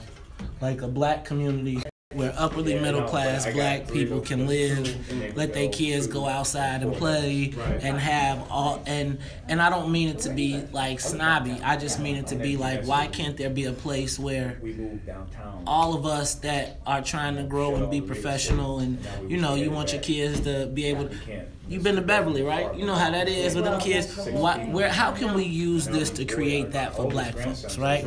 How can we go use that to reclaim Chatham. I don't know, but I just say that there needs to be a place where we can see black folks, right? Like where like the good, not, and I don't mean good. I don't say good black folks because I think I think the majority of black folks. You want to do it in the city or in the suburbs? Because in the city, I think the opportunity is West Englewood. Right now, in terms of the population, there's no population. Even when they walk around. And it's got great assets. So if you're talking about being able to create that. You got anything in West Englewood? Absolutely. You got any of them big old, stupid, big old? Not the big old stupids, because they don't get lost to the tax process, but we got everything around it. Really? So you could. So let's really talk. Like, so I'm ready to get in, and I've got people now who are like, yo, pretty much I can get whatever, I can probably do pretty much whatever project, but I just have been hesitant to get started because it's just, like, I'm just scared, like, not scared, but just nervous to get into the real estate. I did it back in the, when they had the adjustable rate stuff, and I had apartments and buildings, and I lost them, and I just was like, I don't even, people didn't want to pay their rent, and I was like, Lord have mercy, Jesus. And I didn't even want to go get that. At a certain point, I was just like, you know, you go to get the rent, and the mugs want to fight. So you be like, take this crib, man. Just go away.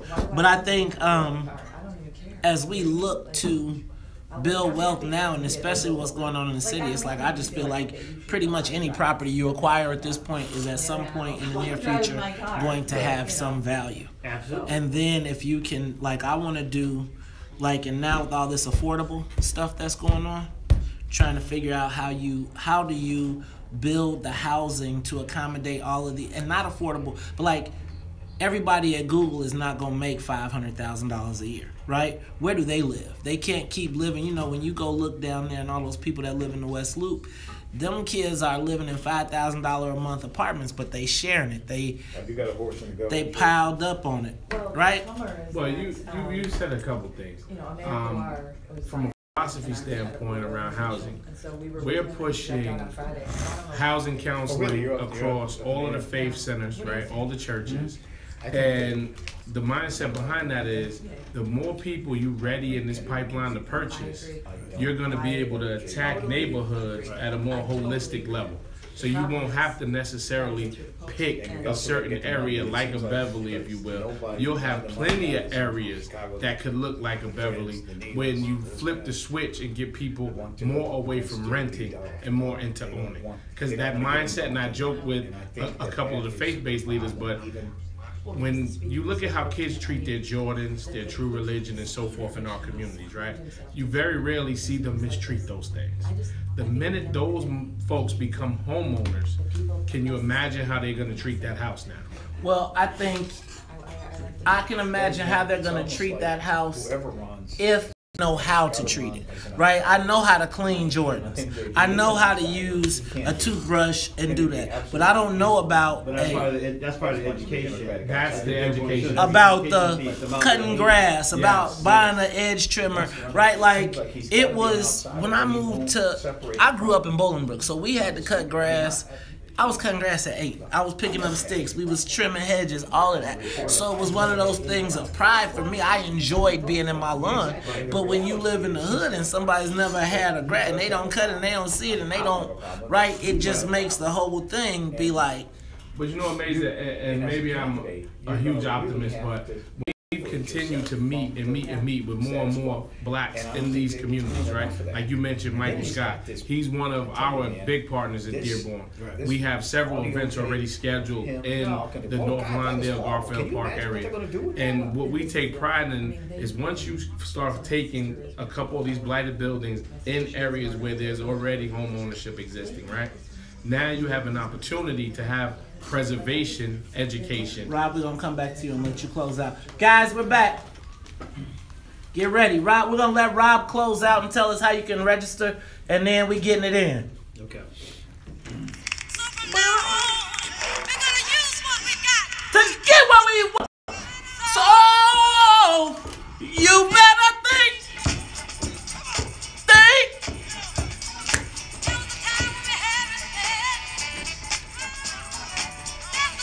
Look, they all watching to see what she gonna say. Look, the numbers up.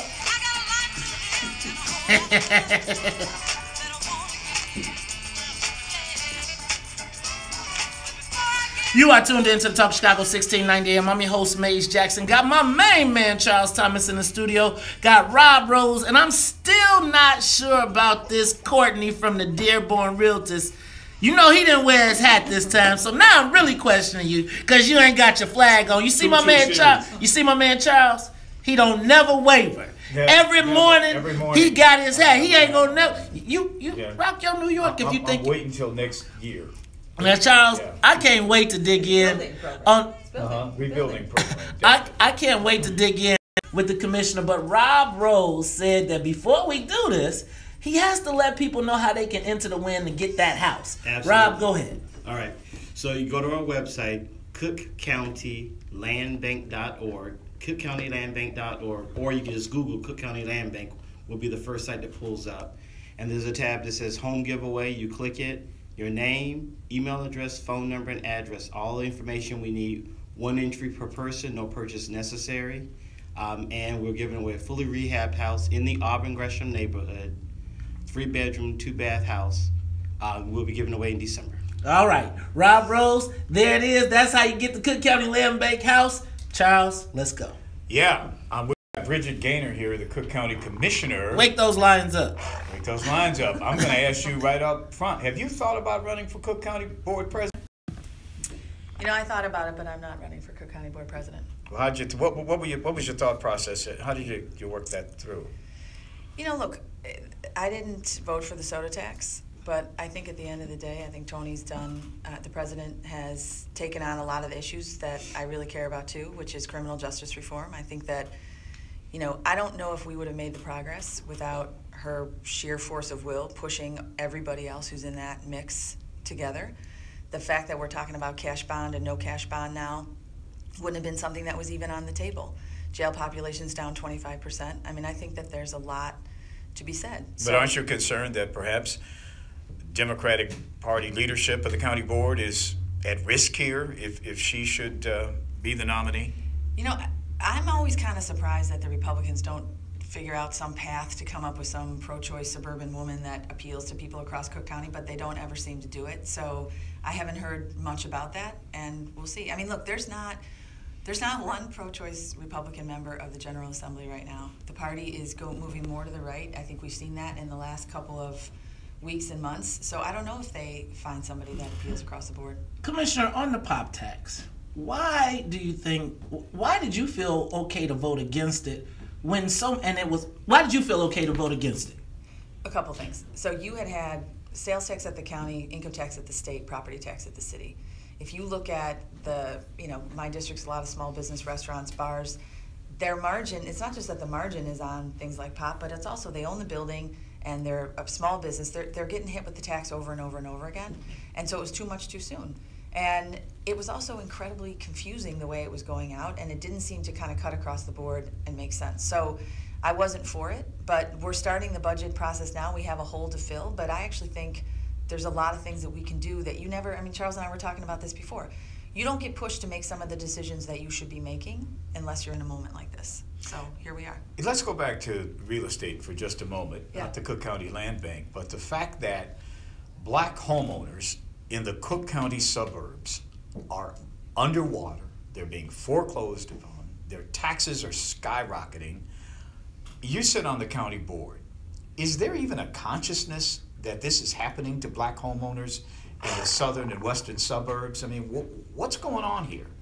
I don't think enough. I think the county board is aware. I don't think enough people truly understand that the property tax setup in mostly the south suburbs, some west, but mostly the south suburbs, is almost unsustainable. So you have a lot of these towns, they have no industry or little. I mean, places like Chicago Heights have some, but they have no industry, so they're only taxing the homeowners. So the homeowners got to bear the entire freight.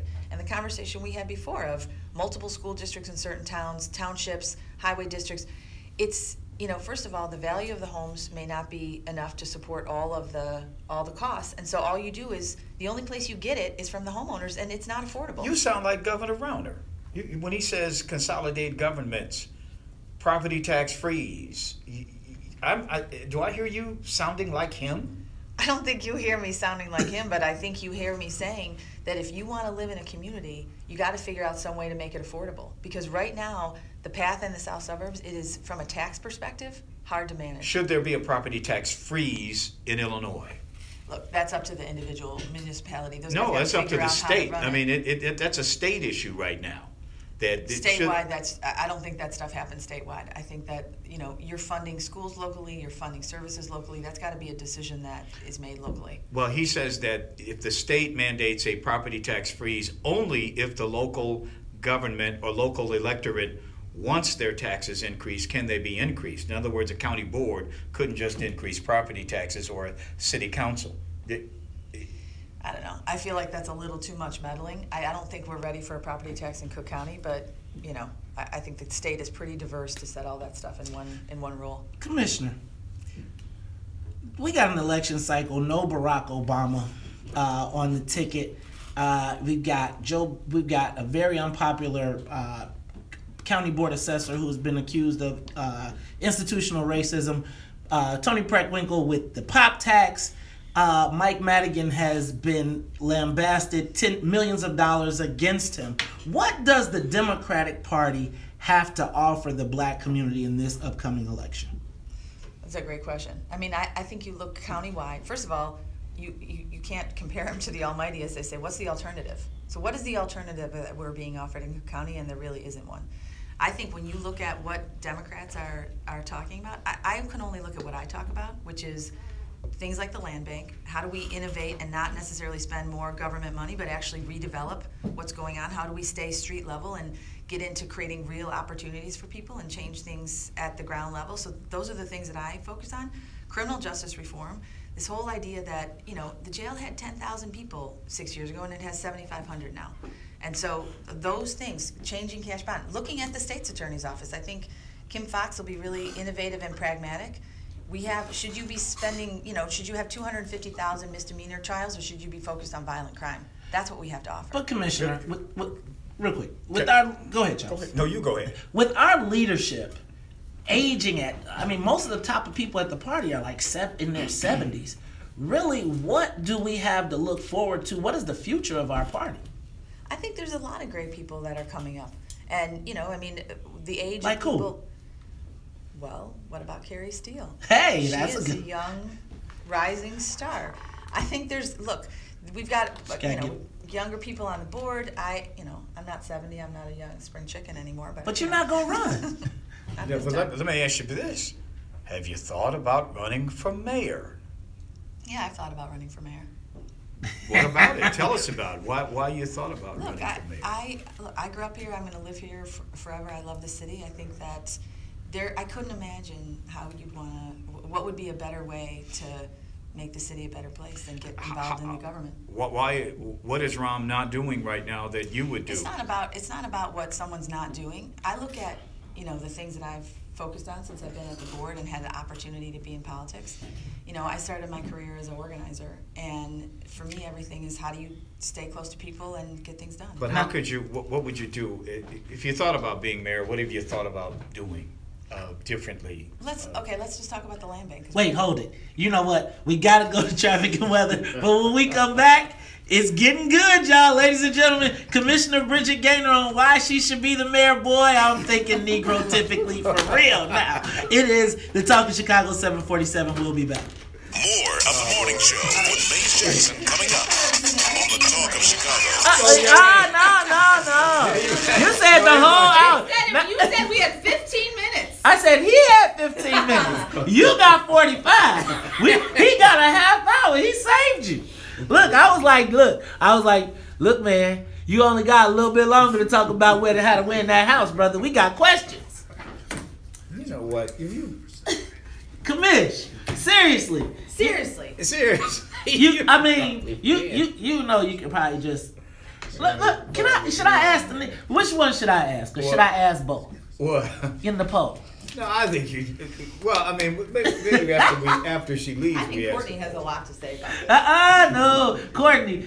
You know what? Courtney is lucky he is allowed in here. He came in here with a New York Yankees hat And then look, we Chicago them, y'all. You know how when the New Yorkers used to get off the plane, when Jay-Z and them would come, they be like, hey y'all, straighten up y'all hat. We in Chicago now. Look, we had to tell them New Yorkers how it goes down. Never. Look, where you say you from? Brooklyn? Harlem. Oh, see, and that's the problem, man. Did you know Dapper Dan was here for Chicago Ideas Week? No, I didn't know that. Man, I'm so mad I didn't know about that. The Chicago Ideas Week, man, they got some really good people here.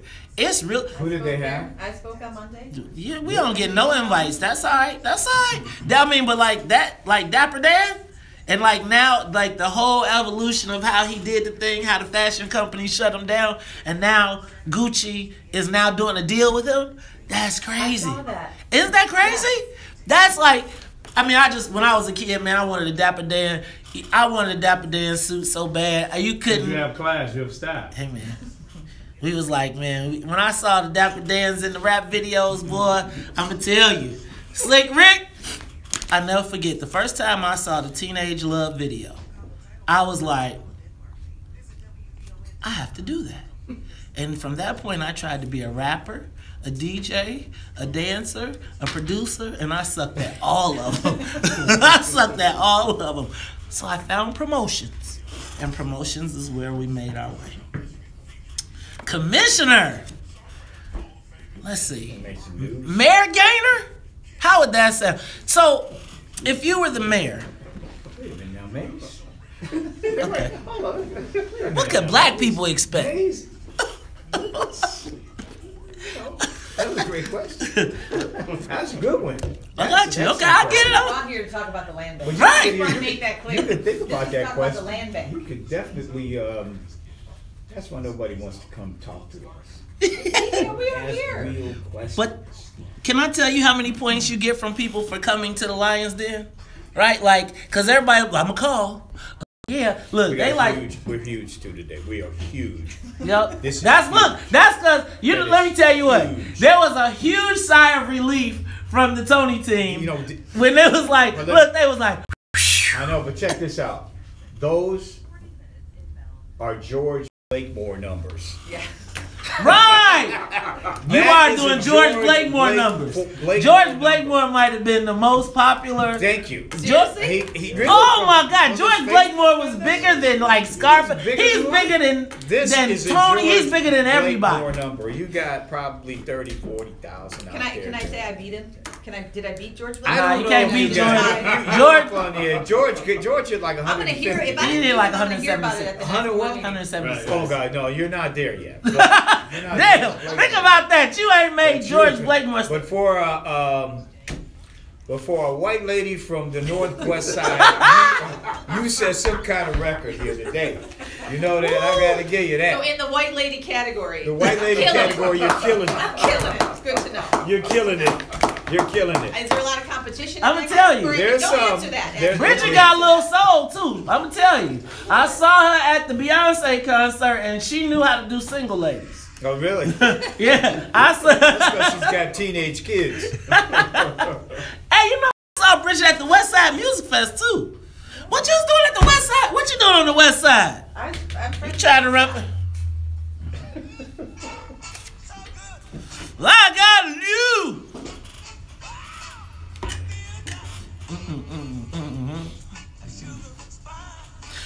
You are tuned in to the Talk Chicago 1690 AM. I'm your host, Maze Jackson. Got my main man, Charles Thomas, in the studio. And Charles, we have Cook County Commissioner Bridget Gaynor in the Lions Den.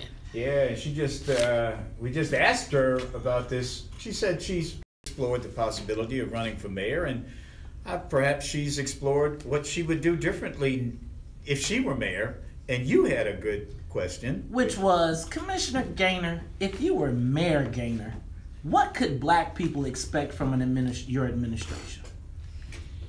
I think you can look at stuff I've already done to the degree, things I focused on. So one, look at the land bank. We have over 50% black developers. We're developing in communities all over the place, all over the South and West Side. And we've done so in a way that's creating wealth, that is building people's businesses, and it's also stabilizing the community. But it's ground level. I mean, this isn't about a big announcement. This is at block by block, brick by brick, and this is how you change the neighborhood. And this is how you change the city.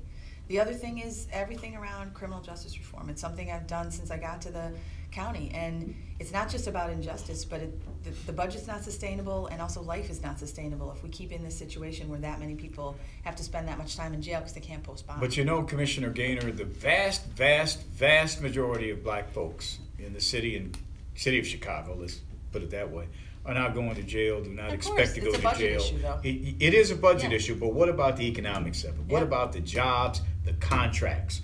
What about that stuff that law-abiding, not involved in the criminal justice system people care about?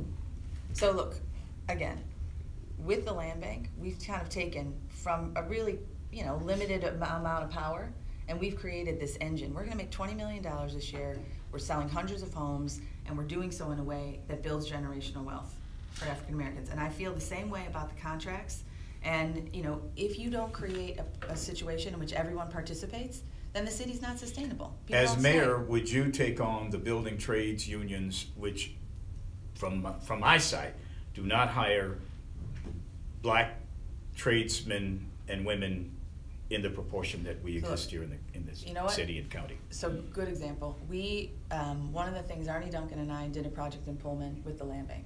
And so we bought houses, got young men working on it, and then started connecting with the trades immediately to get them funneled into apprenticeships. I'm talking about these big construction projects downtown. Yeah, but you got to get people in the door. So we're working with the Obama Foundation about it. We're working with the building trades now to open up apprenticeships and to get that going. But also in my own, so I have another job, at Aon, and we started an apprentice program in January. And so this is IT, finance, HR, other places. So it's not just the building trades, getting African Americans into corporate America. We have one class, and this year it's 25, next year it's going to be 150. But of that class, 20 of the 25 were African American or Latino. CPS grads are going to Harold Washington, and they're streamed into. But as an elected official, have you ever gone to one of these building trades unions, the plumbers, the pipe fitters, the operating engineers, and actually looked at their business agent and said, "Hey, what's up with the fact that you don't have any black people working for you, or certainly not enough?" Look, would you do that as mayor? I have a long relationship with them, and I will continue to work on anything to do with diversity with them. But get in their face and actually say, "Hey, what's up?" Look, I think you get somewhere by figuring out a way to be successful with people and work on it. We are funneling, so we got projects now in Pullman, in Chicago Lawn, and in Lawndale, and they are all filtering people into the apprenticeship for the trades and African American people into the trades. And so it's a practical solution, and I'm very focused on that. Commissioner, do you believe that Cook County has done a good job in black participation, not minority, but black participation?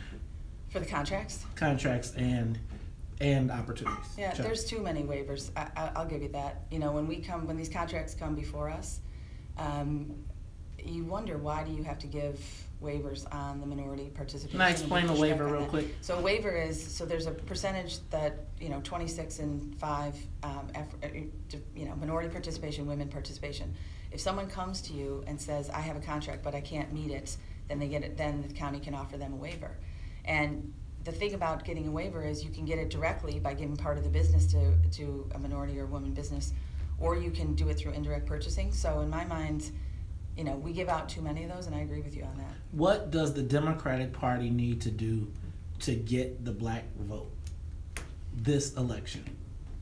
I think it needs to be, I think it needs to be real about what the plan is. We've spent so much time in the last, through this last election and this last presidential election, dividing everybody up into slices. We got to think about jobs. You got to think about community stability, economic development, and a positive vision going forward. Because, I hear all this talk about Trump, but I hear, what's your position on sanctuary cities? Sanctuary cities should be a sanctuary for everybody. So what does that mean, though? Because right now, as we see that the county is providing opportunities for Latinos, we're seeing those cut back for African Americans. How would you address it? What opportunities do you think are being cut for African Americans? I think when we drive down the street and we see housing opportunities, when we look at... Not a county employee opportunity. So not like as for county employees. So you're just talking general economic opportunity. Right. Look, the minority business program is just meant to build up everybody. And, you know, as far as the county goes, you got to focus on making sure that everyone gets an opportunity to bid. Ladies and gentlemen, we have been talking to Cook County Commissioner Bridget Gaynor. Commissioner, we'll give you opportunity to close. You got 30 seconds. All right, thanks for having me here. It's good to be here, even in the lion's den. That was quick. Yep. Ladies and gentlemen. It's good for you to be here. We really appreciate your being here and hearing from you this morning. Ladies and gentlemen, Cook County Commissioner Bridget Gaynor in the studio, Rob Rose, and Courtney. Man, I might forgive you about that hat at some point. Ladies and gentlemen, it's the Talk Chicago 1690 AM. When we come back, the parents and students from National Teachers Academy were in the gubernatorial debate. They had some questions. We're going to find out how that went. We'll hear that next after news, traffic, and weather on the Talk of Chicago. Talk of Chicago and the voice of the nation. Thank you, Commissioner. WVON, Berwyn, Chicago. Oh, thank you, my brother. Thank you, Rob. Thank you, Courtney. Great. You guys are great. Starting out this morning in the upper 40s. We're headed to a sunny, breezy 72 this morning. Good morning. I'm in Florida. One of the headlines that we're tracking this morning, all eyes on the mayor's office. Rahm Emanuel is delivering his budget address today. It is expected to include hikes on phone fees and on fees for ride-sharing services like Uber. Let's sit down and write 15 Presidential condolences, mixed signals about health care. I'm Evan Haining. Democratic Florida Representative Frederica Wilson says she was riding with the widow of Sergeant LaDavid Johnson, one of the 4 Green Berets killed in Niger.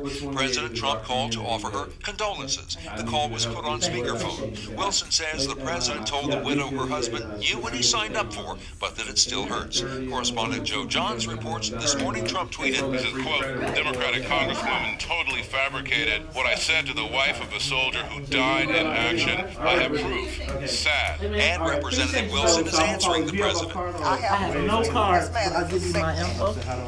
Charles, you on the camera too. Oh, good. That's intriguing. Intriguing. Keep in mind we're in the early stages of this because on Monday, Trump said the Affordable Care Act was dead. Shortly afterward, he said it was virtually dead. On Tuesday, he again said Obamacare was dead and expressed support for the bipartisan Senate deal to provide the cost-sharing payments he had stopped. That's because in many cases they don't know what we want. I think that it comes as a surprise that when we bring up the whole building trade situation and what we want political leadership to do, this is all new. This is all new to people like Bridget Gaynor, who they never heard that before, because the people they generally listen to are these elected officials who never bring that up. Well, we bring it up here on the WVON morning show. Yes, we are concerned about the building trades in Chicago, and we want some changes, and we want our next wave of elected officials to begin to address that problem. We can't depend on our electeds to give people like Bridget Gaynor that information. So we have to do that here on the WVON morning show. I remember us doing that to J.B. Pritzker when he sat here, and he actually bragged about getting the endorsement of the Building Trades Council. And we pointed out to him that, hey, those people aren't about us. They aren't about the black community. And he kind of looked at me like, what? That's what having this conversation is all about. Letting her know that, hey, you got to talk about more. When you talk about jobs downtown, you got to talk about more than training programs. You got to talk about actually getting people onto jobs downtown. You have to go deal with, that's what we want. That's what we want. We got to tell them what we want. And I think she heard some this morning that if she does run for mayor, she's going to have to deal with the black community in a different way than they have traditionally dealt with us. In other words, they're going to have to come up with some numbers. The bag. They're going to have to do that. They're going to have if you want to be the mayor of Chicago and you want black folks to vote for you, that means you're going to have to sit up in the face of the business agent, of the plumbers union, of the operating engineers, of the pipe fitters, carpenters, and tell them in no uncertain terms that if you want, one out of 4 that for me, for my sake, as an elected, you're gonna have to change something with these black people on these jobs. I get his name. I got it in the other room. They're not here yet? Some of them aren't. How many of them is it? There's supposed to be 4 of them. 4? 4? It's Two kids. parents, 2 students. Two Parents don't. We really talk to the kids. 4 people is too much. All right, y'all. On the radio. Here we go. What's up, Dexter? What up, Diane Scott? What up, Colton Kennedy? What up, Sly Townsend? What up, Karen Hicks? What up, Raymond? What up, Raymond Hubbard? What up, Dennis Evans? Sharon, Shanika, Nate, Maisie. And you know, the fact that she would come in here and say what she said, that is. Mays didn't ask one question about how to reach them for a selected group of investors that he know. No, actually, Maisie, I didn't really ask very many questions about the whole thing. I didn't really ask that many. What up, Karen? What up, Amina?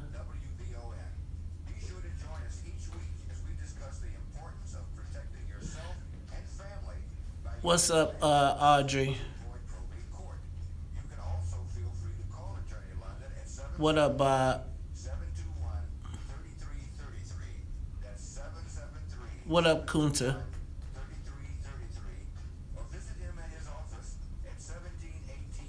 What up, Penelope?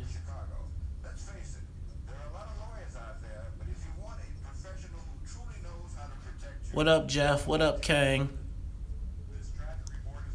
What up, Ryan? What up? I would tell you. What up, tomorrow? What up, Diane? What up, Amina? What up, Maisie? What up, Sharon?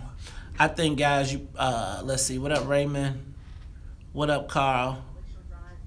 What up, Nate? What up, Shanika?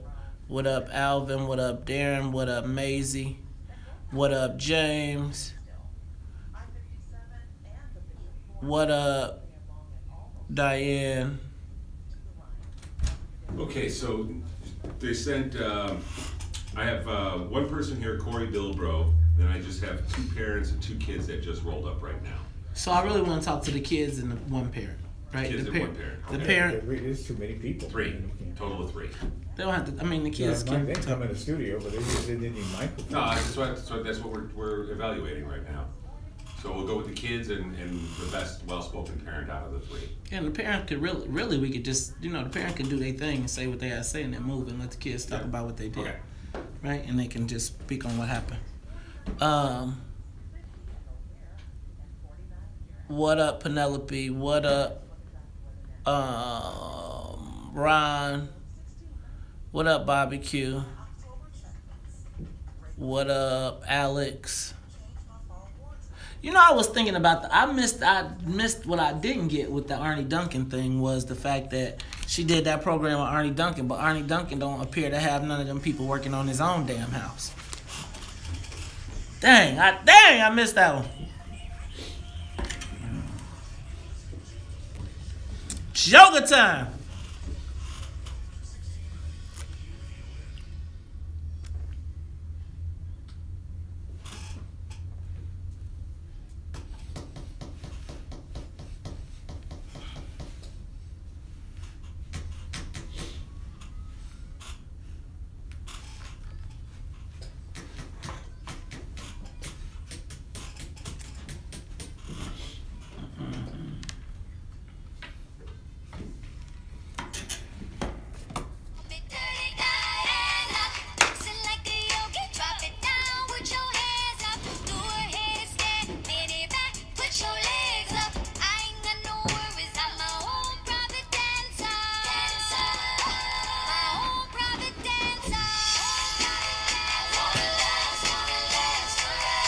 Wait, how you doing, man? To the row.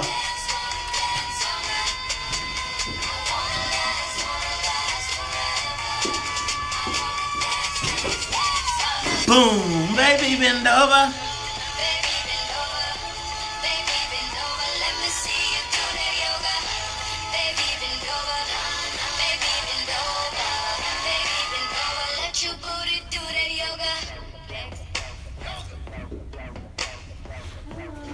Taylor, we're going to put you right here. Charles, this is Taylor Wallace. World on my shoulders. Maze, Taylor Wallace. Taylor Wallace. What's your name? Hey, Taylor. All right, guys. All right. We're live. You are tuned in to the Talk of Chicago 1690 AM. I'm your host, Maze Jackson. Got my main man, Charles Thomas, in the building. And y'all know what time it is every day at 8 o'clock. When you hear that music, then you know it is the 8 o'clock stretch. Now, y'all, we only got a little while to go today because we are, as we always do on Wednesdays, the Urban Business Download.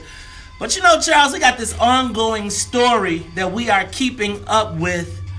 You know, our babies, our kids. Every time I think about National Teachers Academy, I think about the kids with the braids and the glasses, and I think of Hidden Figures, our gifted children. And you know what they done done? They done brought some of them in the studio. Ladies and gentlemen, welcome to the WVON Morning Show. We have two of the students from National Teachers Academy, and they went to the gubernatorial debate the other day, and they had some questions. Charles, can we introduce our guests? Yeah, I got their names. I hope I get them right because I might not be able to announce them. Taylor Wallace. Yes. And what grade are you, Taylor? 8th grade. 8th grade at National Teachers Academy, and you're gonna have to help me here. Marie Crawford. Talking to the mic. Marie Crawford. Marie Crawford. And what grade are you, Marie? 8th also. 8th grade at National Teachers Academy. Yes. Boy. Look at, you know it. I can see the enthusiasm for life in their eyes. You know what? This is exactly what I thought when I keep talking about what's going on in National Teachers Academy. When we talk about our gifted black students, you know, we always hear the negative, but when they bring these bright, shiny, look, they got braces, look at these smiles, the glasses, the hair. I just think of Hidden Figures, and how could we hurt these babies for the $55 million to build a new hotel and to build an arena? Now, Dad, you here too. We're gonna let you introduce yourself and tell who you are, and then we want to talk to the kids. But go ahead, Dad. Good morning. My name is Corey Bilbro. I'm a parent at the National Teachers Academy. Now, for those of you all that don't know what's going on, Charles, tell them how we got here with the National Teachers Academy. Okay, it's a complicated story, but the Chicago Public Schools, their administration, they want to close this very successful school that serves a predominantly black student body from all over the city, by the way. And the CPS administration wants to close the school to transform it into a neighborhood high school that would serve the gentrified South Loop, say it for real, as well as Chinatown, as opposed to these very gifted, young, gifted, and black students who go to what is currently an elementary school. And this school is, when 1 out of every 4 black children in Chicago attend an underperforming school, you'd think there'd be an urgency to make sure that we save the performing schools.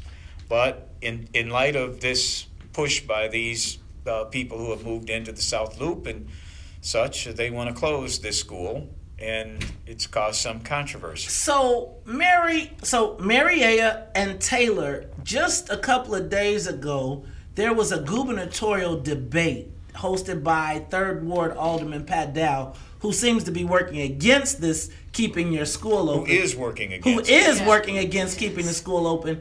And so you all went to the educational forum and asked the gubernatorial candidates some questions. Can you guys describe what happened there?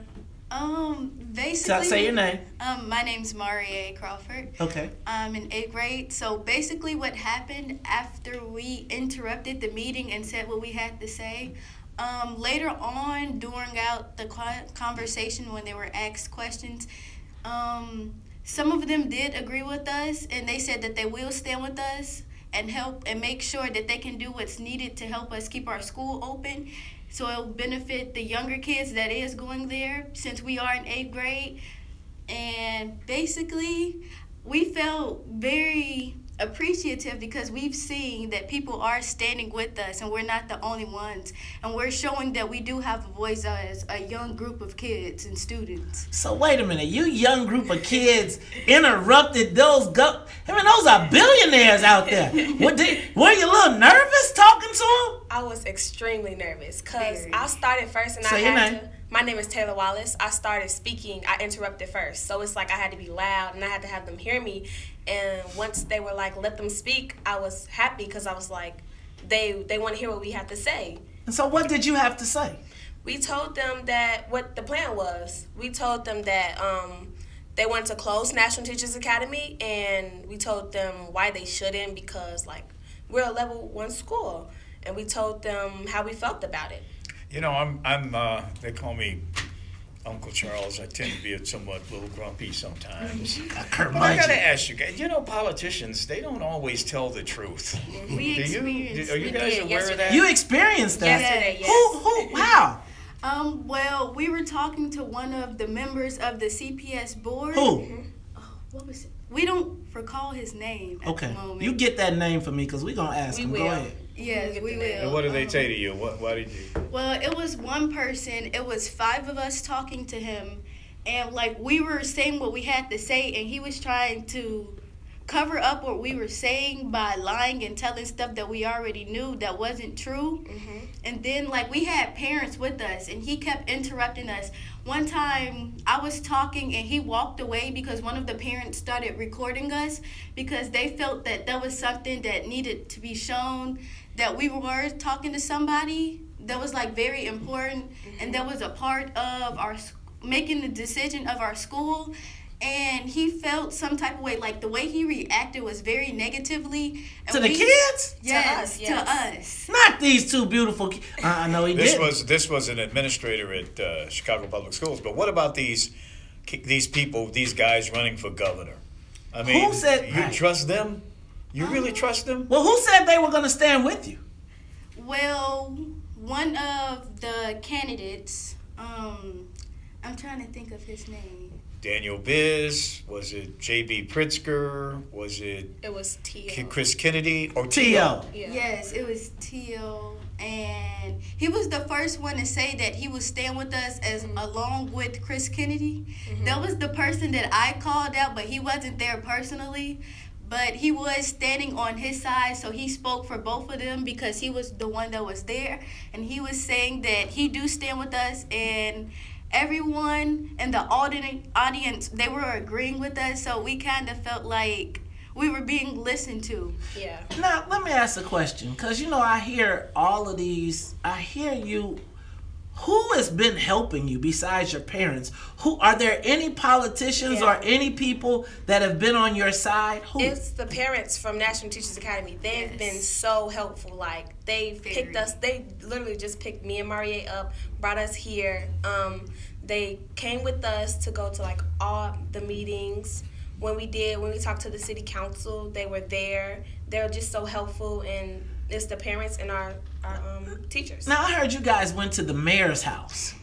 What did the mayor say? Well, I know the mayor came out and saw these beautiful faces and said, we got to save the school. For the future. For the future? Because he always talks about the future. Did the mayor, I know the mayor has got to be looking out for you guys. No. Where is Mayor Man? Has he talked to you? Has he called you? No. Mayor Emanuel, he when we went to city council, he left out the room when me and the other students were talking. It was very disrespectful, and you wouldn't really believe the disrespect that he pulled on us. Really? What? The mayor disrespected our black babies? Yes. Black babies who about what? Look, about what's in it for the black people? About the what? The future. Mr. Future. I'm sitting here with the future. We are looking at our future. Now, let me ask, because I hear all these stories all the time about these black kids. They don't like school. They don't want to go. They're undereducated. They go and showing out. Do you all like school? Honestly, I personally do like school for the simple fact that the teachers that we do have, they push us to our limits and they expect the most, and we have to stand up to their expectations, and when we are struggling, they find a way to help us through those problems. And like the students that we do go to school with, we make sure that everyone is on the same level and have the same amount of understanding. Like for 8th grade, we have an algebra class. We're all learning Algebra 1. And we have a group chat to where if someone is struggling with homework or a problem, we respond back in the group chat. What? Yeah. Yes. See, Charles, look, we've been talking about that social media, and these kids done figured out how to make it work good. Yeah. Now, let me ask one more question, because I just can't imagine with you beautiful kids, all these involved black parents, that your alderman and your mayor and your state reps are not on your side. I know Alderman Dow is helping you out. I mean, what does she say when she sees you?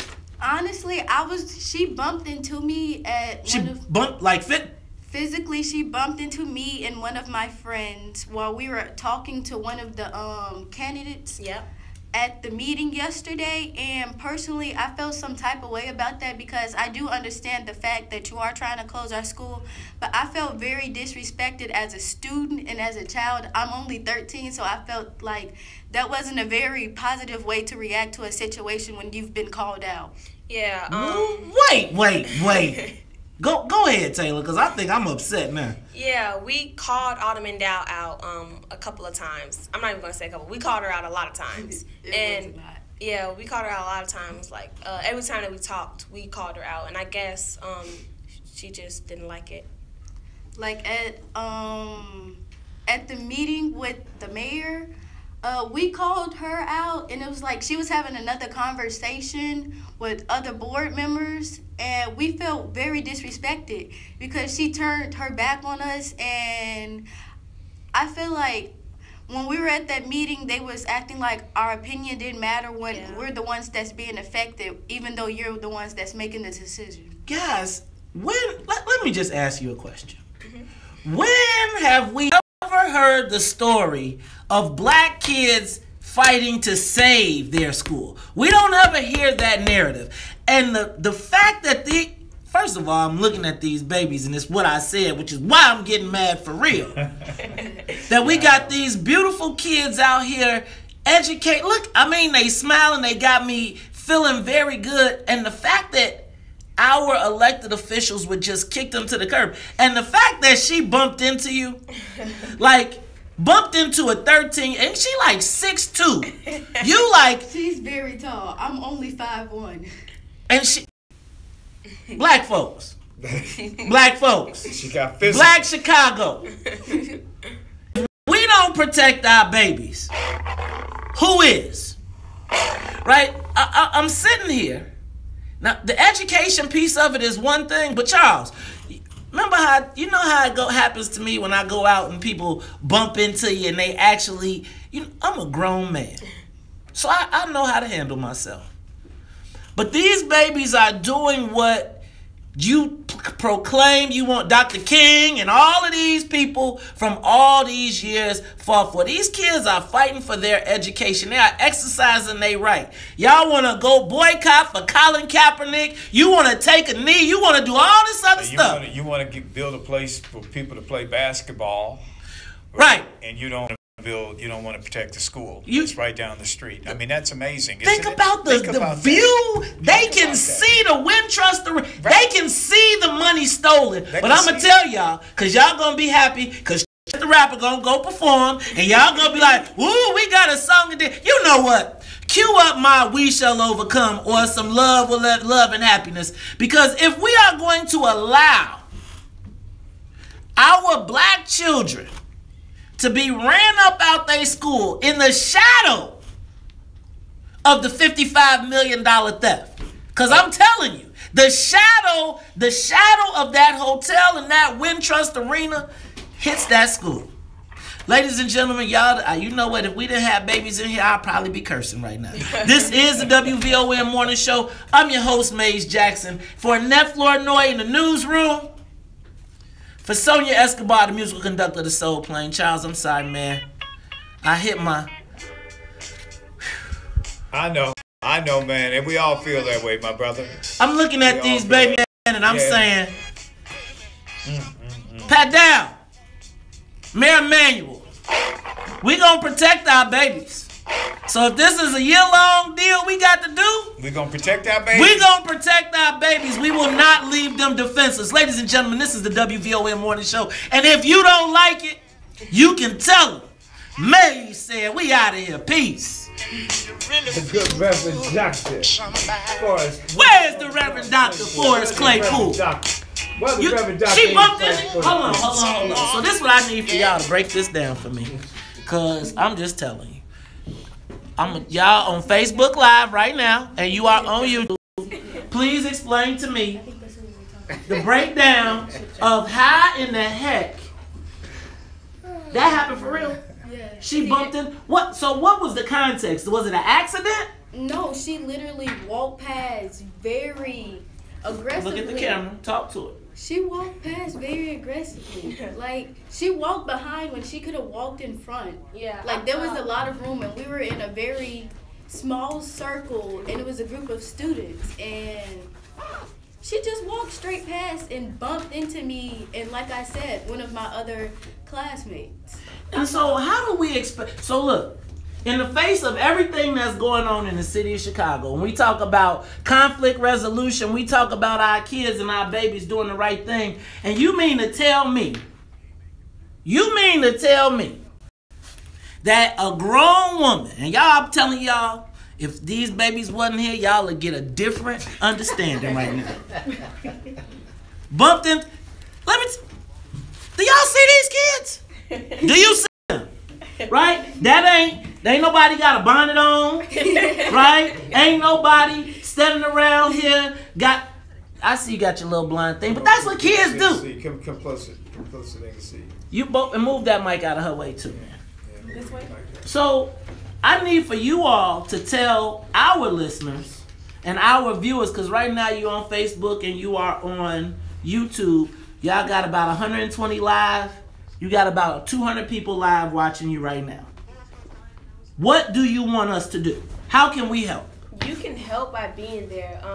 We're trying to organize more activities for us 8th graders and the whole community of NTA to help with.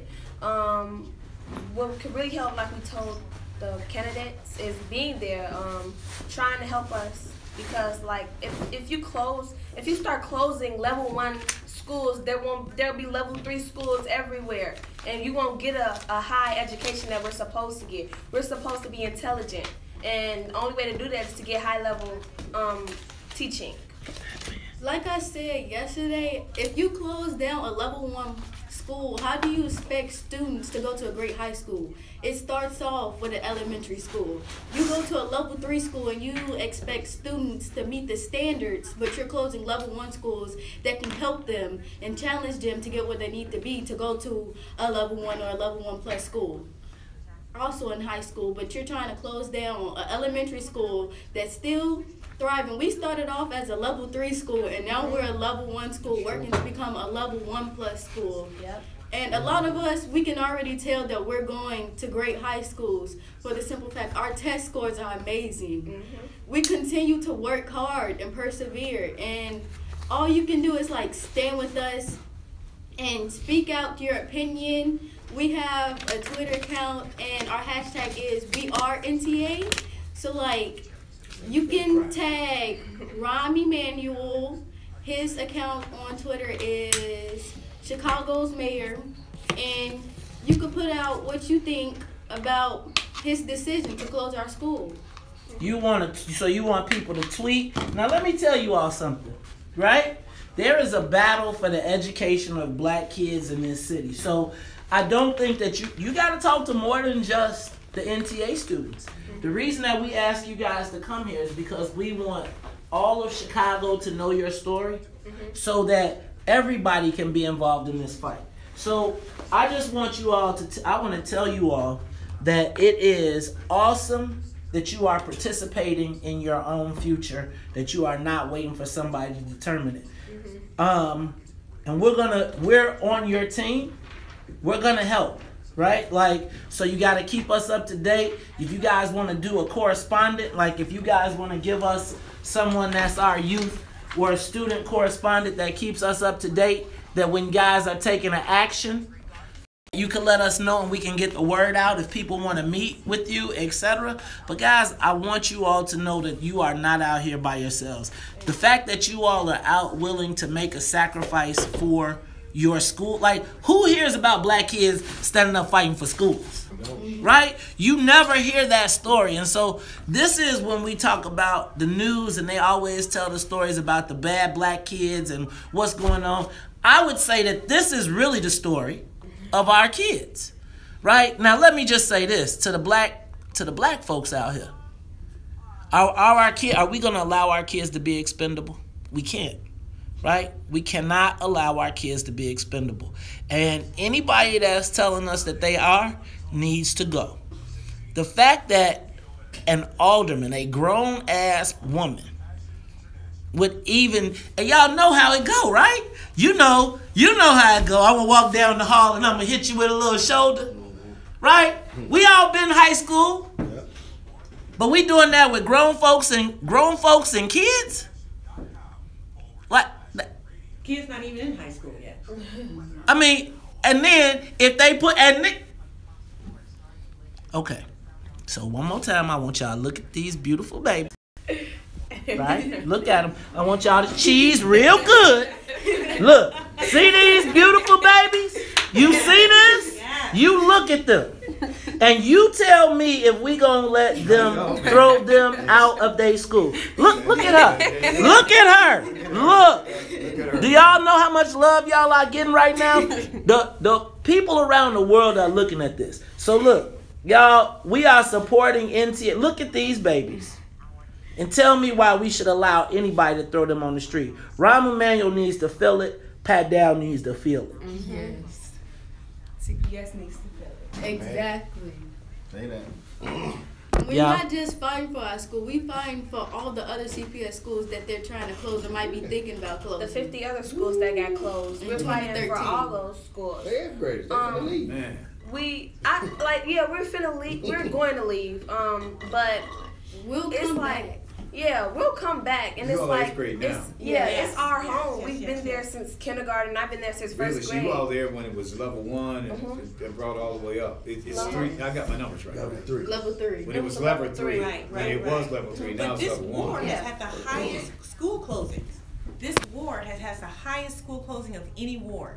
You don't think that's because they trying to get rid of the Negroes. Right. You don't think that's by design. So now there's only what's only left is the NTA is the only level 1 high school that a black kid could go into. You think the new school in Southwood Elementary, the same people who are trying to make it into a high school, they're not going to let those kids into the new Southwood Elementary school that they're building? Are you kidding me? So removing NTA is strategic. It's basically saying that you can't cross over certain even geographical line in South Loop. Do you see them babies? Do you see them babies? They telling them babies they can't participate. But I bet they send them some chance tickets. Look, I'm going to tell y'all what. Y'all come around here talking to me about some chance to rapid tickets and a concert again when they kicking these babies out.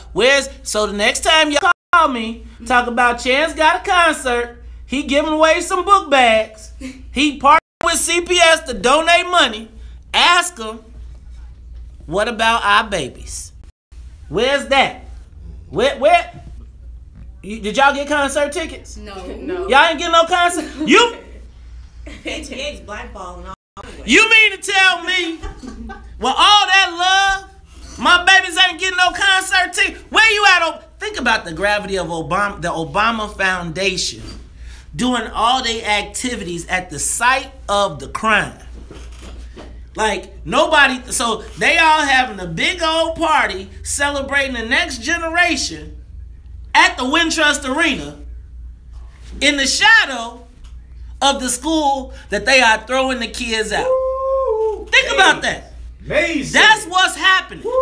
And he gonna be like, preach on the Reverend. We should. Well, he gonna sing Amazing Grace. Y'all gonna be happy. Y'all get y'all Amazing Grace. Then Chance gonna come out and say his thing. Y'all Negroes gonna be so busy dancing and singing, they gonna have stole your birthright. Stole your birthright. The Reverend Jackson. Look at our babies right here. Hear the Reverend. The Reverend Preacher. Hey man, y'all know my daddy was a preacher. Preacher. He was a preacher, so I got to do the what's in it for the black people because I got a little sin in my heart still. But ain't nothing but love for my babies. Wow, but where's they sanctuary? Who protecting them? Where they school at? Where they? Y'all, okay, I'm just telling y'all. My coffee is kicked in. Let me tell you. Coffee is worse than alcohol for me at this point. Ladies and gentlemen, but we gonna save our babies. And you can best believe that we are not letting this story go. And I'm asking all of y'all that's out here watching, that's talking about y'all Ungawa Black Power, y'all talking about y'all woke, y'all talking about what's in it for the black people. Them babies are what's in it for the black people. Let's move. All right, we got to get out of here. Peace. Oh, y'all want to say something? Say bye to people so they can see y'all. I want to close with y'all. Hey, we'll see you again. Again.